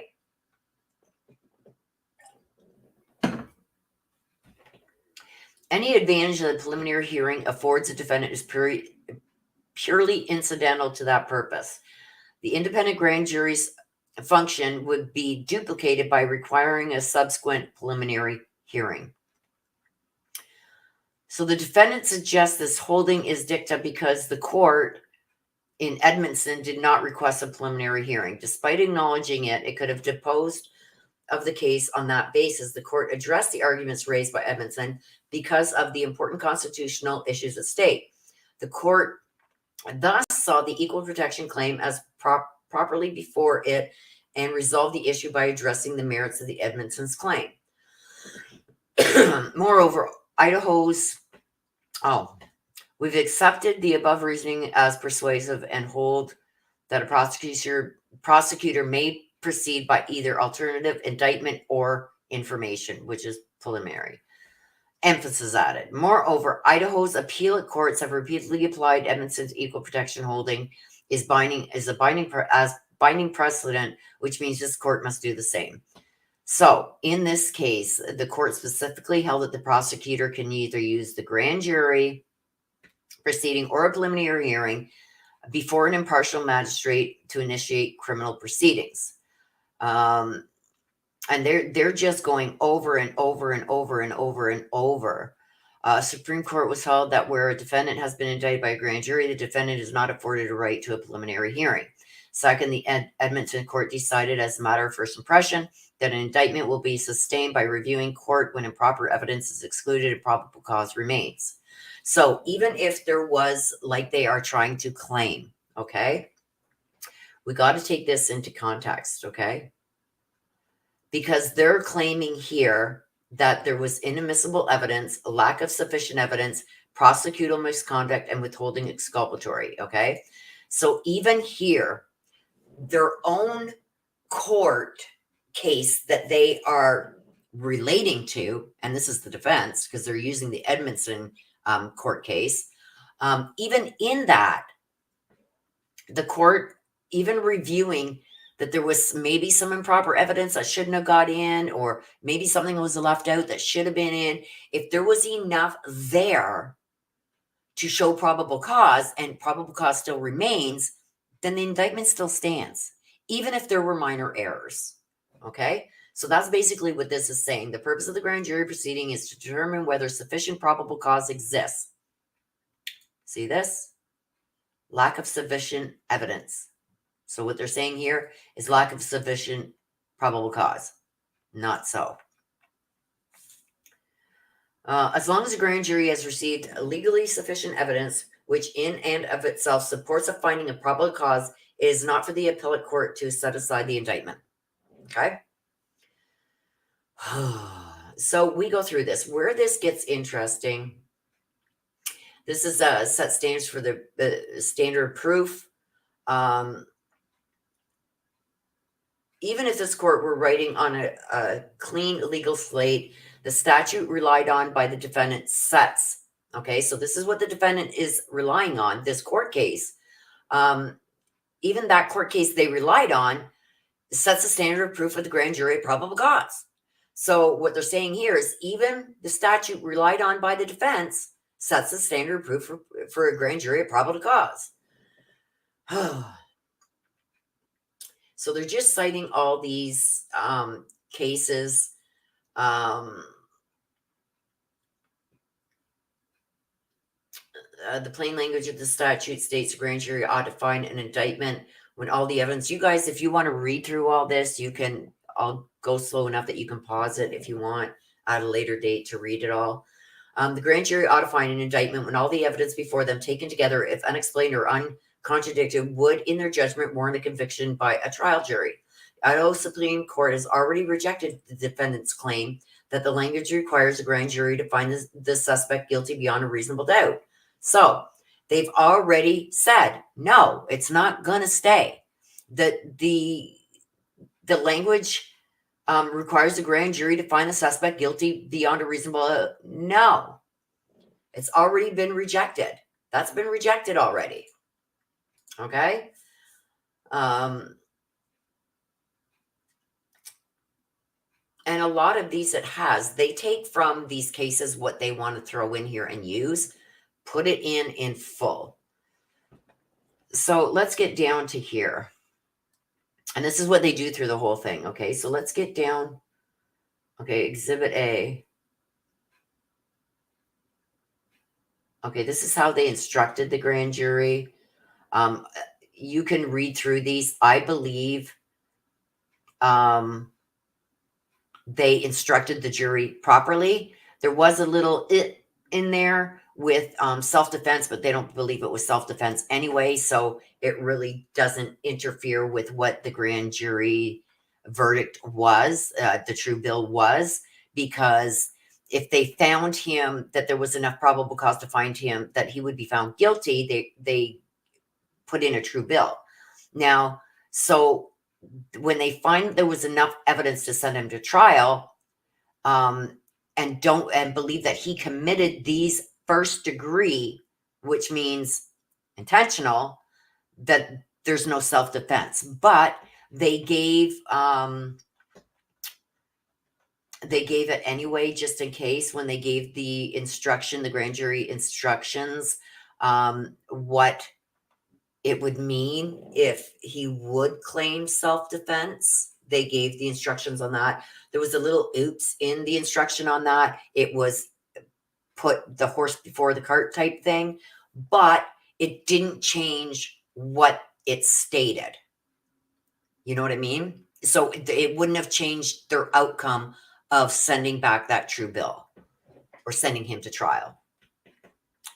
The issue presented is whether the state erred in instructing the grand jury on the probable cause burden of proof. The court determined that the state did not err. Okay. So this is the analyst. The defendant argues that the state erred in instructing the grand jury and application burden of proof was probable cause, where the applicable standard instead was proof beyond a reasonable doubt.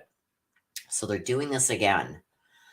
Defendant has presented no authority on point. Defendant cites the grand jury ought to find an indictment when all the evidence before them taken together, if unexplained or uncontradicted, would in their judgment warrant a conviction by a trial jury. Okay? So now the things that they are fighting about, this is just everything that they gave to the jury. Like I said, you can pause this and read it all if you want. It's really not that important. There's the order. Okay, so we want to go down to page 40, the exhibit. These are just why I'm skipping all this, you guys. They're going through all the court cases and all the findings. Okay.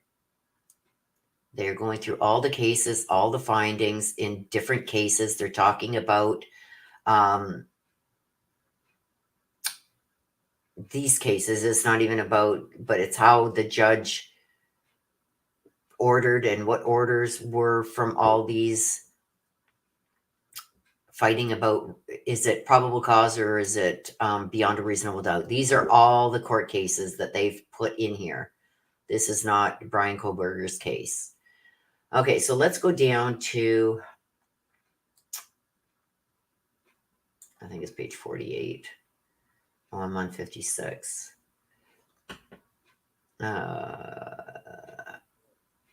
What page am I on? 19, wait.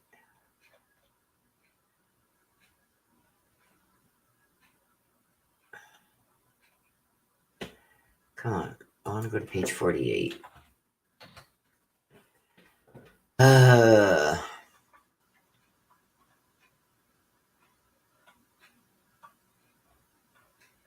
It starts up here a bit.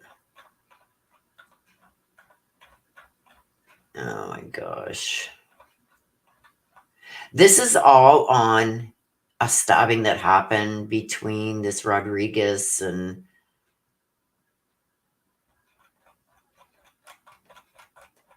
because they use this guy's name when they're trying to explain what they're talking about. Okay, so applicable standard. When considering a motion to dismiss an indictment, the district court sits as a reviewing court and the grand jury is the fact finder. A motion to dismiss an indictment may be granted by the court if the indictment was not properly found, endorsed, and presented as required by these rules, or by the rules of the state of Idaho. Idaho Criminal Rule 5.6 discusses the sufficiency of evidence required to warrant an indictment. If the grand jury finds, after evidence has been presented to it, that an offense has been committed and there was probable cause to believe that the accused committed it, the jury ought to find the indictment. Okay, so this is taken right from rule, the Idaho Criminal Rule. Okay, and in that criminal rule, it states, if a grand jury finds, after evidence has been presented to it, that an offense has been committed, that there is probable cause, hang on.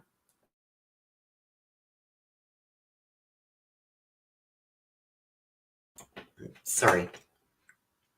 It's right in there that there is probable cause to believe that the accused committed it. The grand jury ought to find an indictment. Probable cause exists when the grand jury has before it evidence that would lead a reasonable person to believe an offense has been committed and that the accused party has probably committed the offense. Probable cause. It's in the Idaho criminal rule.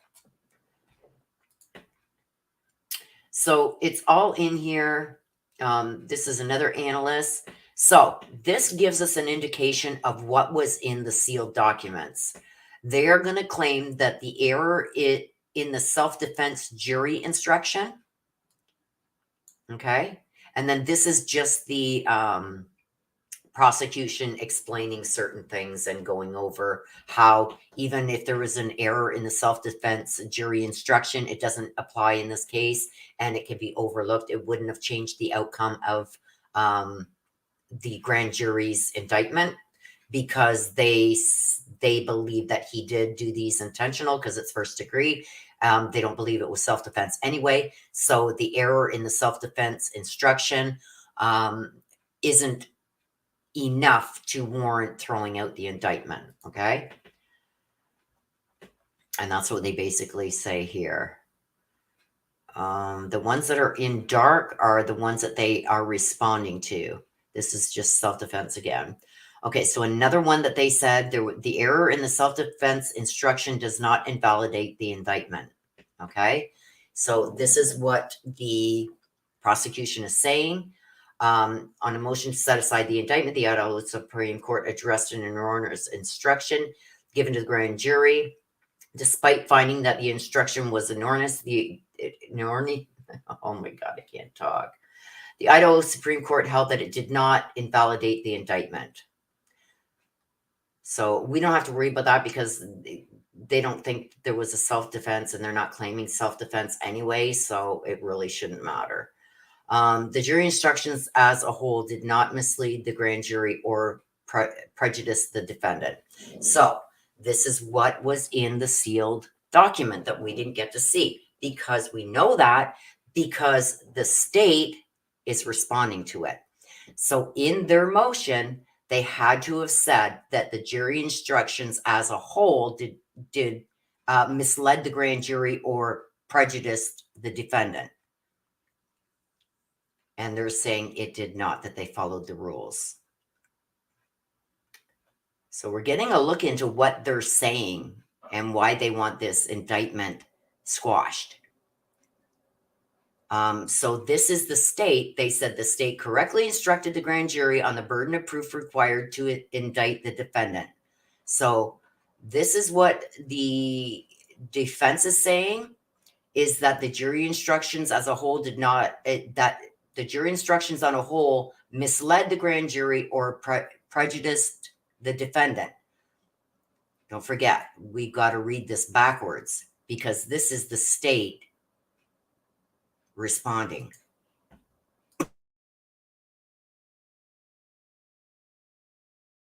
So in a response to the defense saying that they misled the grand jury or prejudiced the defendant, the prosecution is saying the jury instructions on a whole did not mislead the grand jury or prejudice the defendant. The state, and they're also saying the state correctly instructed the grand jury on the burden of proof required to indict the defendant. So they're saying, obviously, because this is the state replying, they obviously said that the grand jury wasn't instructed properly on the burden of proof, which we know they have an issue with because they're saying that it should be beyond a reasonable doubt and not just probable cause, right?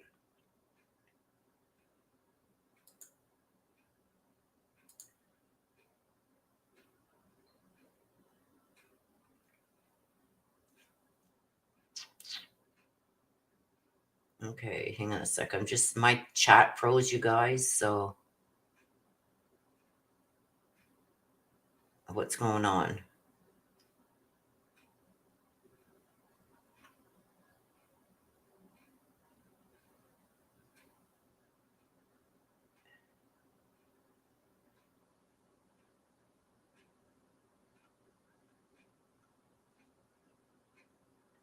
Carla says she wants her name in as changing a precedent. Oh, maybe, but it's not going to work.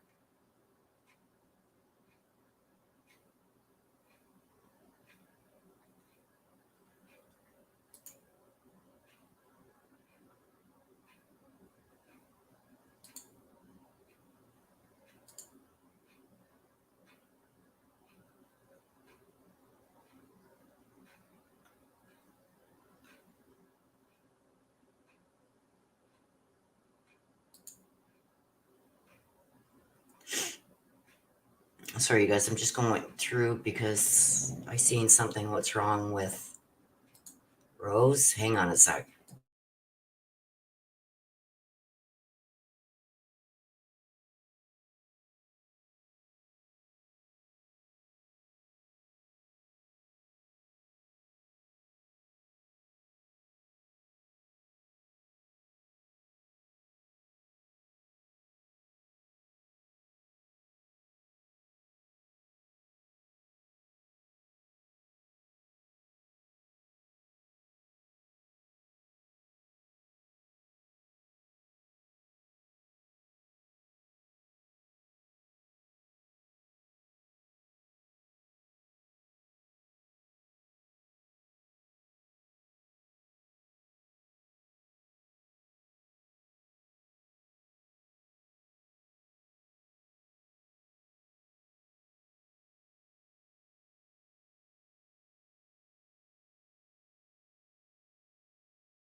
Oh my gosh, Rose. Okay, keep me up to date. I hope that everything is okay. Be careful. Be careful.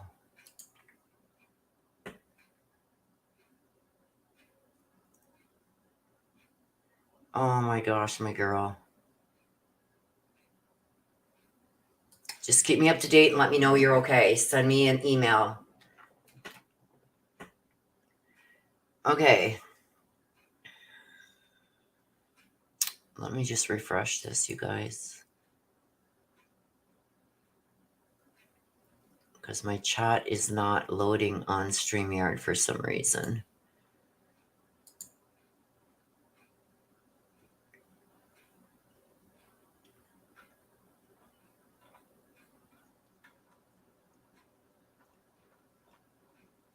Thank God Marie's here.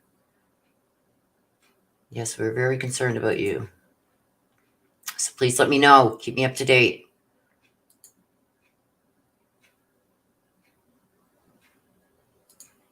Okay, so let's just finish getting through this.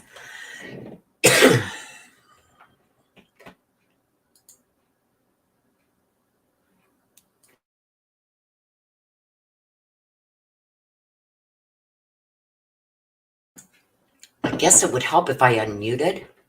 Okay. So this is the state replying, and they're saying, look, we did all this.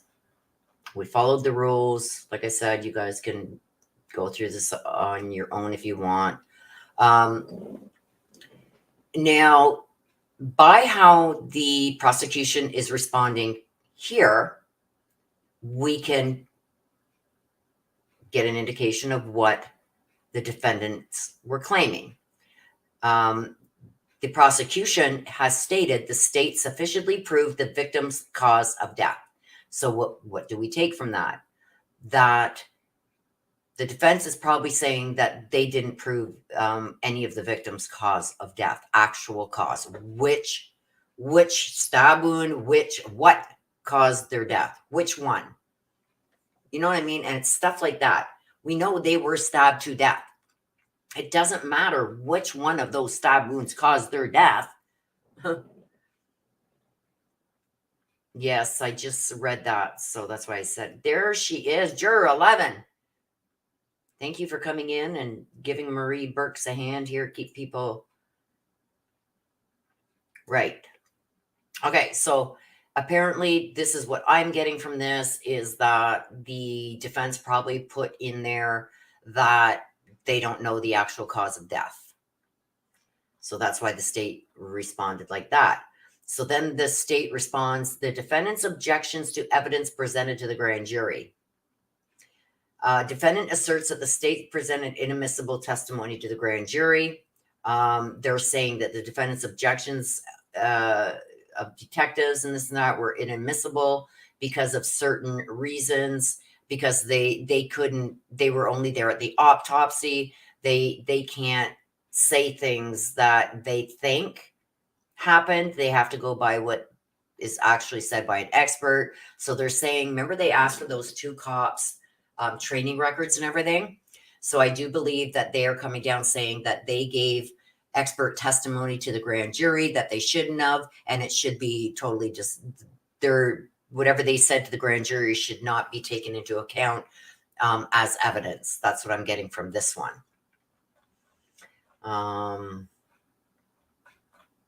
Objections that statements were made without proper foundation or lack of personal knowledge. So what the defense is saying, that they believe that whoever testified at the grand jury basically said statements but didn't give any foundation as to why they made that statement or how they came across that information. Like if you're on the stand in front of a jury and you say something, you've probably heard this a lot in a lot of cases where say the defense is presenting something and the defense is presenting something, the state objects and says foundation. They have to say how they came to that conclusion. Okay, so if they weren't there, what did you see? Did you see a police report? Did you see a lab result? How did you come to that conclusion? That's what they're talking about here. So they're saying basically this is the prosecution responding to something the defense said in their motion. So I believe that the defense is going to say that there was no proper foundation or they had lack of knowledge or training to make the statements they made. And they're going to say that these statements combined could have changed the outcome of the indictment or of the grand jury's choice, right? Okay, so the state is saying the state did not comment on defendant's right to remain silent. So in their motion, the defense has said something along the lines that the prosecution maybe defamed the defendant, Bryan Kohberger, by saying, oh, look at that. He remained silent. He won't talk to us. He doesn't want to discuss anything. He won't tell us where he is. Well, there's certain things that you don't have to tell the police when you're asked something, when you're Mirandized. So when you're given your Miranda rights, you don't have to say anything. That's your given right. But when you're asked for your name, you have to give it. Your birth date, you have to give it. Stuff like that, you have to give it. Those are not covered under your Miranda rights. So I think what they're trying to do here is the defense is probably said that you disparaged him to the grand jury because he refused to speak to you. Now, what they're saying is us asking for his name, his address, stuff like that, that's not part of the Miranda. Those are questions that he has to answer. He's being arrested. He's being charged. They want to know his name, whatever. So they're going to say that there's nothing that we asked him or tried to force him to answer that is not covered under, certain rights or whatever. So, and they're trying to say them constantly asking him for certain information, like maybe address, phone number, his birth date, his name, stuff like that, that they're trying to, and he just didn't say anything. They presented that to the grand jury the wrong way, is what the defense is saying. And the state is replying that the state did not comment on the defendant's rights to remain silent. So we're almost done here, you guys. Defendant's objections to hearsay statements. So the defense has said that they felt that there was a bunch of statements that were put into or presented to the grand jury that should not have been presented to them and stated as maybe facts or evidence or whatever, because they were hearsay statements. So how does the prosecution answer this? I think it's up here. They're saying they didn't do it. A defendant asserts that the grand jury transcript contains numerous examples of inadmissible hearsay. Pursuant to the grand jury can receive any evidence that is given by witnesses produced and sworn before them, except as hereinafter provided, furnished by legal documentary evidence, the deposition of a witness in the cases provided by this code or legally admissible hearsay. So there are some hearsay rules there that that they can put in, and there's some that they can't. They're saying that they didn't use any hearsay that would not have been admissible. So like here is an example. Maria, and this is just a hypothetical, this is from another case, okay? Maria stated that she assumed the defendant hurt Mr. Garcia based on what some of her family members told her before the fights occurred. That is not admissible. That's hearsay. But the statements made by family members to Maria are hearsay and are not admissible. Okay, so Officer Wyatt's testimony that he learned that a person who did the stabbings was inside the house is not hearsay. This statement is not being offered for its truth. Instead, it is being offered for the effect on the listener, explains why Officer Wyatt arrested the defendant. Therefore, his testimony is admissible. So it's different. If you were involved, you see it with your own eyes. It's not something you've heard or been told happened. If you have direct knowledge of it, it will be admissible. Even though sometimes there is, it could fall under hearsay rules. Sometimes it doesn't, depending on the context in which it's being presented. So they give a bunch of different ways that it can be admissible or inadmissible. Okay, defendant's objections to the state's leading questions. So in the defendant's motion to have the indictment dismissed, they have accused the state of leading witnesses or presenting leading questions. Leading questions are when you ask a question in such a way that it is pointing to the only answer being the answer that you want, okay? So they're saying that they did that. They're also going to say, okay, so this is the prosecution's response. Portion of testimony were speculative. So they're going to say that some of the witnesses that they had during the grand jury testimony were based on speculation and not on fact. 7, the state's question about the credibility of another witness was improper. Okay, so what this is going to mean is what the defense would have had to put in their motion is that they say that they were questioning one witness against another. Like, do you think that he's telling the truth? Are you lying? Is he lying? In some instances, that can be improper, depending on how it was presented. The defendant asserts that the state improperly comments on the credibility of another witness by asking the other witness if the other witness lied. The state argues that in an attempt to impeach Omar because of the conflicting testimony of another witness, asking Omar whether another witness was lying was not improper. So they're saying that yes, they could ask those questions. Do you think this person is lying? Why do you think they're lying? Hello, Lori. Hello, Anne. So detectives civil did not make improper comments on the weight of evidence.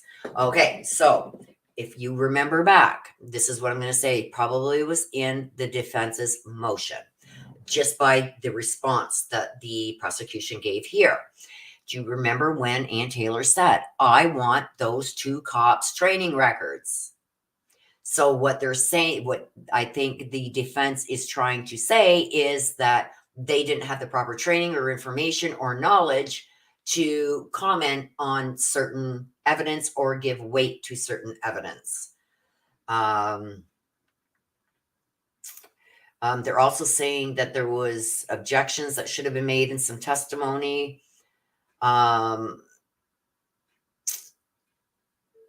This is telling me that the prosecution is saying that there's no reason for this to be dismissed. We're almost done. Order. Based on the foregoing, the defense motion to dismiss the grand jury indictment is denied. So even in this, a lot of these evidence things have already been denied, and they're trying to do it again. So this one here, it's 12 pages. I'm not going to go through it all. I'm going to skim through it just so if you want to read it later, you can pause and read it. This is the reply to, this was filed just after court, or just before the court hearing happened, or as the court hearing was happening. Reply to the state's objection to defendant's motion to dismiss the grand jury on grounds of error in grand jury instructions. I don't got to go through all this, you guys, because they're just claiming the same thing that we just went through. They're just claiming it over again. There is no Idaho Supreme Court authority binding on this court as to the standard of proof for a grand jury. So they're arguing this again, that it should be beyond a reasonable doubt and not probable cause. So that's one. And they're giving all these new claims going back to the 1800s again. I'm not doing this with them. They're saying 191107 sets a standard of proof for grand juries that are beyond a reasonable doubt. This is just like unreal. 1992.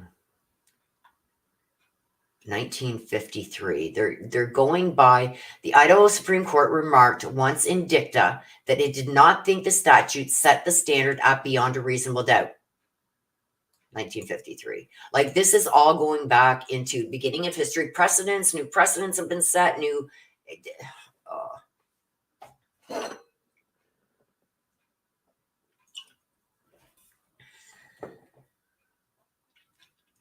The plain language of the statute does not help the state's case, especially if we are speaking in 1862.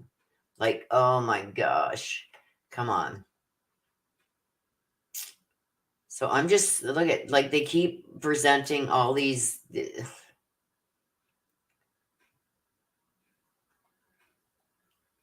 So they're going to go through all these cases again. This is, again, 1953. There's one here from 2019.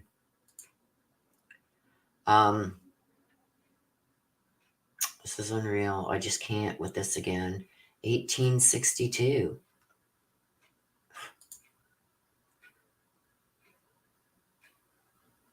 So if you do want to read through all this, you guys can. That's why I'm only scrolling through it. So if you guys do want to read it, you can read it, pause it.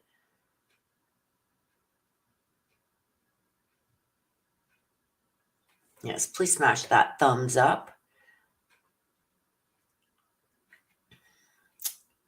Here we go. Standard of proof, 1857. The degree or level of proof demanded in a specific case, such as beyond a reasonable doubt or by preponderance of the evidence, a rule about the quality of the evidence that a party must bring forward to prevail. Okay? That's what the standard of proof means.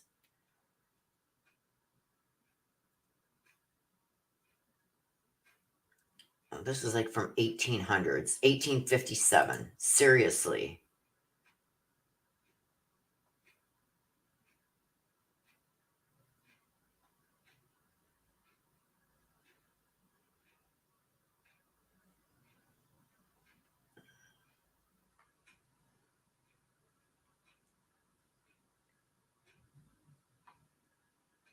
Again, 1963. Like, cite newer case laws.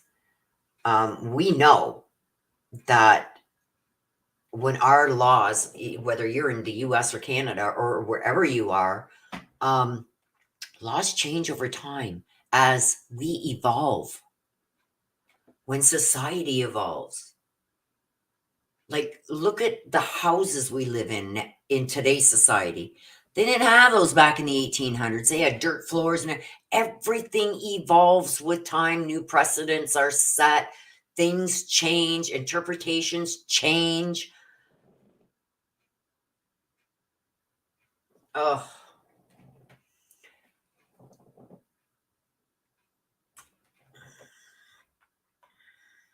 But by doing stuff like this, and it's like, this is what is bogging down the case and taking it so long that, oh, I can't get to trial now because I just don't have time. Well, this is why. Stop doing this crap. We all know what the standards are for a grand jury. It's been proven time and time again over the last 15, 20 years. It's probable cause. The same as at a preliminary hearing. It's probable cause, not beyond a reasonable doubt. Mr. Kohberger asserts a theory that the law allows and seeks a remedy this court can grant.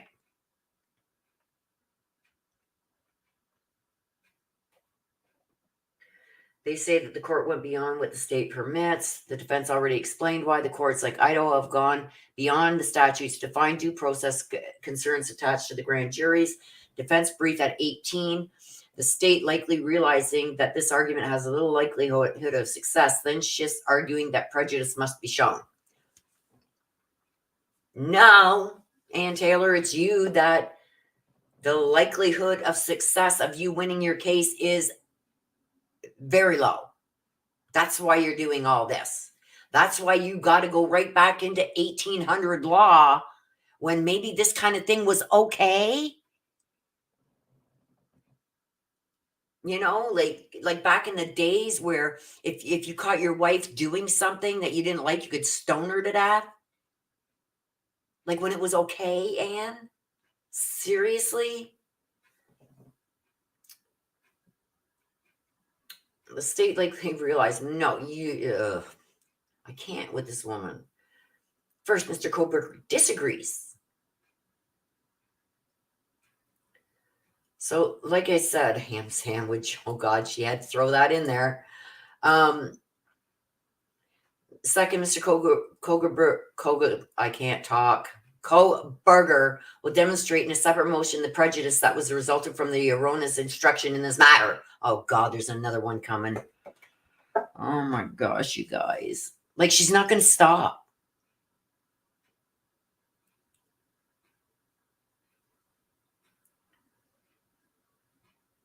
The opinions of various district courts are not persuasive of authority.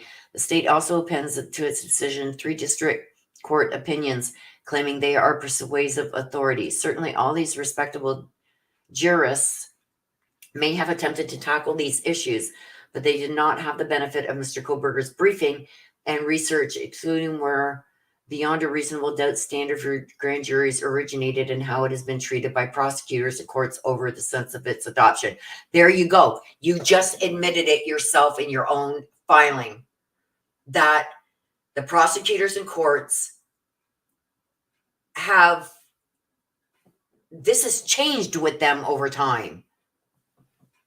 It appears that the state has culled from these decisions much of its argument and that there is nothing within them that has not been addressed above. Thus, the defense respectfully asks this court approach this subject with an open mind. Well, let's open our mind back to how things were dealt with in 1827. When it was okay to stone your wife, when it was okay to cut off somebody's arms for stealing a chocolate bar, when it was okay that you cut somebody's tongue out if they spoke evil of you. Like, come on. Things evolve over time, and everybody that knows the grand jury, it's not beyond a reasonable doubt. That is for a trial jury to decide. It's probable cause.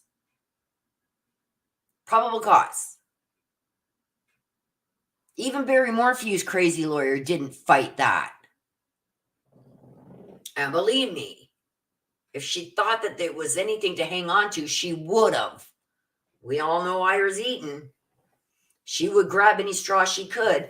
But when you've got the courts, the prosecutors, the lawyers, everybody that has adopted this probable cause and how this has evolved over hundreds of years, now you want to go back and be treated like the 1800s? Wow. Or use 1800 law. There was something in here too. I forget where it was. Let me just see if I could find it. Hang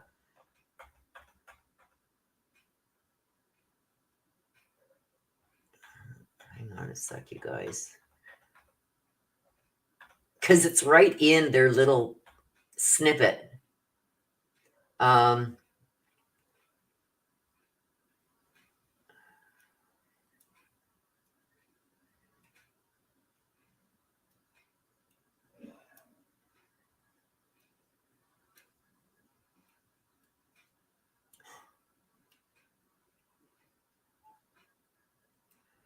on, I don't know if it's this one. Okay. Idaho Code, the Idaho Criminal Code 6.5 share the same title and address the same issues, sufficiency of evidence to warrant indictment. The rule explicitly sets the standard of proof at probable cause. There it is right there. Probable cause. The statute can and therefore must read and do the same. So there it is right there.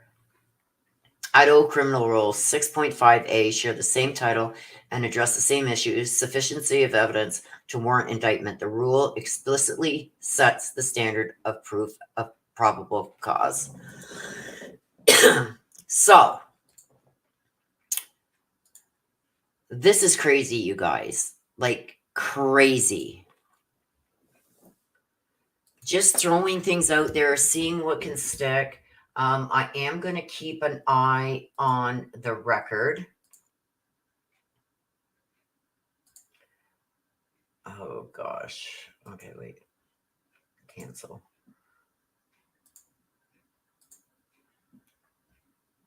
I'm trying to get this off my screen.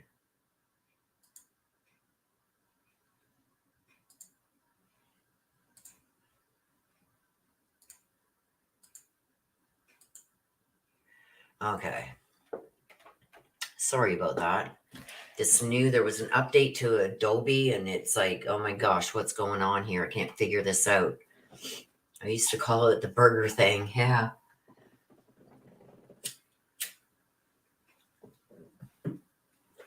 So what do you guys think? What do you think that she's trying to do here? I've already told you what I think.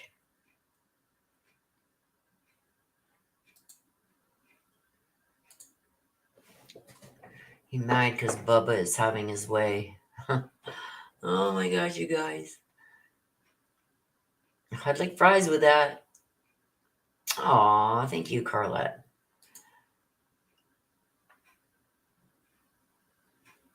I don't know why my chat is not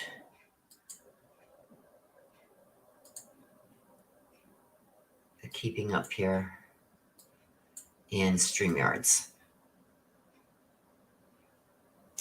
So I have to go back over here.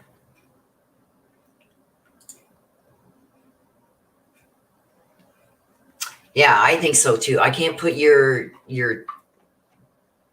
comments up on screen, you guys. Okay, just give me a second. Don't go anywhere. I'm just going to refresh my StreamYard, so my screen may go black for a minute. Don't stress. I'm just going to refresh this to see if I can get your comments coming back up so I can put your comments on screen. Give me 2 seconds.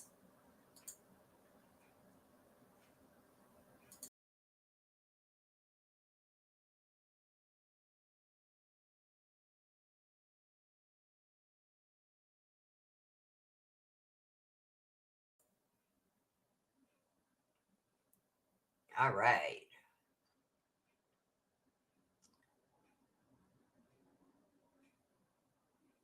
Hello, Elizabeth. Nice to see you. Hopefully they do get on the screen. StreamYards has even done some things here, you guys.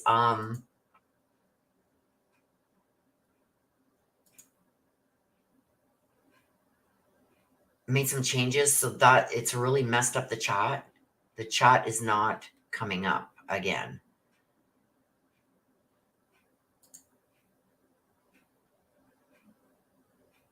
For some reason, it's not showing up. Ugh.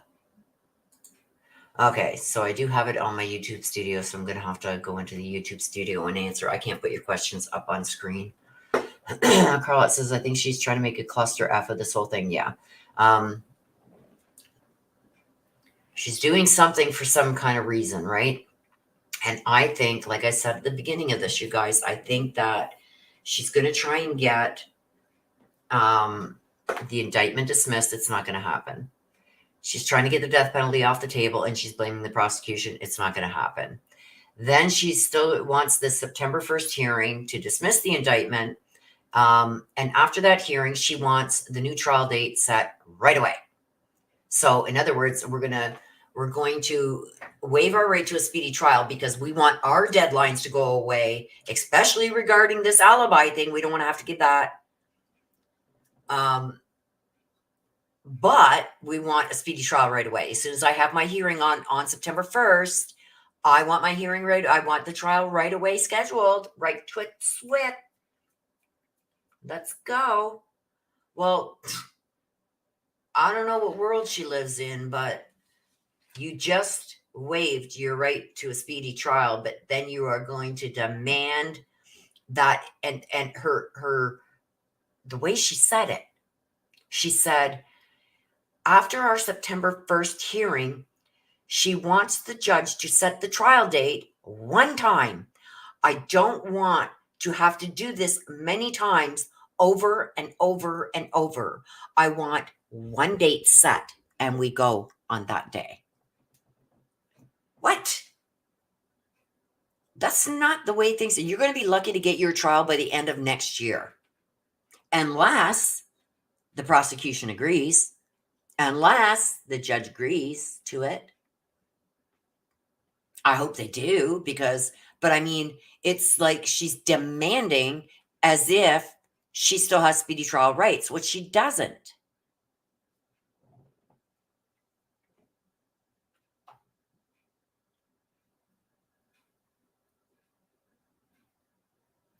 Right? I wish I could put your comments up on screen, but this is not. I don't know why.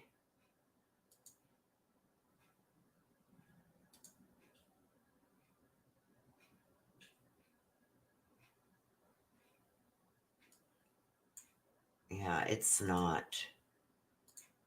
Ugh. And there's nothing I can do to get this except for refreshing, and then it doesn't go over. Okay, anyway. I can still see your comments in studios, in my studio, so on YouTube. Yeah, like it's almost like privileged world, right? So it's like, whatever. So anyway, you guys, that's what I got for you guys today. I know there's going to be, let me just check before I take off. It's 1 o'clock here. Let's see if there was any more filings this morning before I take off. If there isn't right now any new filings, you guys, keep an eye on my community tab. I will put the information in there. No, there's nothing yet. So don't forget, she wanted, she said that day on the 23rd of August, she said, we will be filing more motions today for witness intimidation, no cameras in the courtroom, another more information in support of their motion to dismiss. That we did get. So we did get that. And they filed their motion to dismiss under seal. So there's information in there that they are going to be speaking about that we are not allowed to know.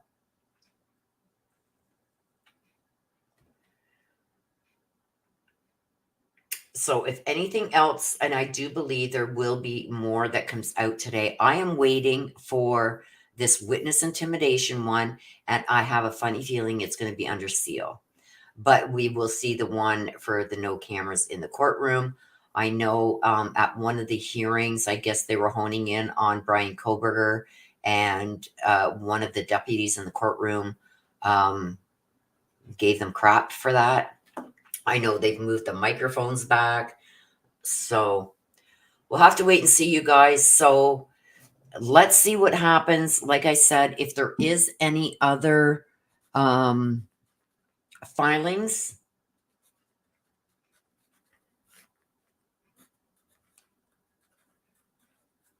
I will post them on my community tab and let you know what they are about. Okay. Also, I have that reading done. I think I'm going to have to stop it and try and re-upload it again. I don't know what is going on with YouTube lately, but I know a lot of people are having problems with their videos getting stuck in processing. Mine has been stuck in processing now for 2 days. So I think I'm going to have to get rid of it and try and upload it again. Okay? So with that being said, you guys, please take care of yourselves. Please stay safe. Always be aware of your surroundings. Thank you for being here. Thank you, mods. I appreciate you guys. I love you guys to the moon and back. Bye-bye for now.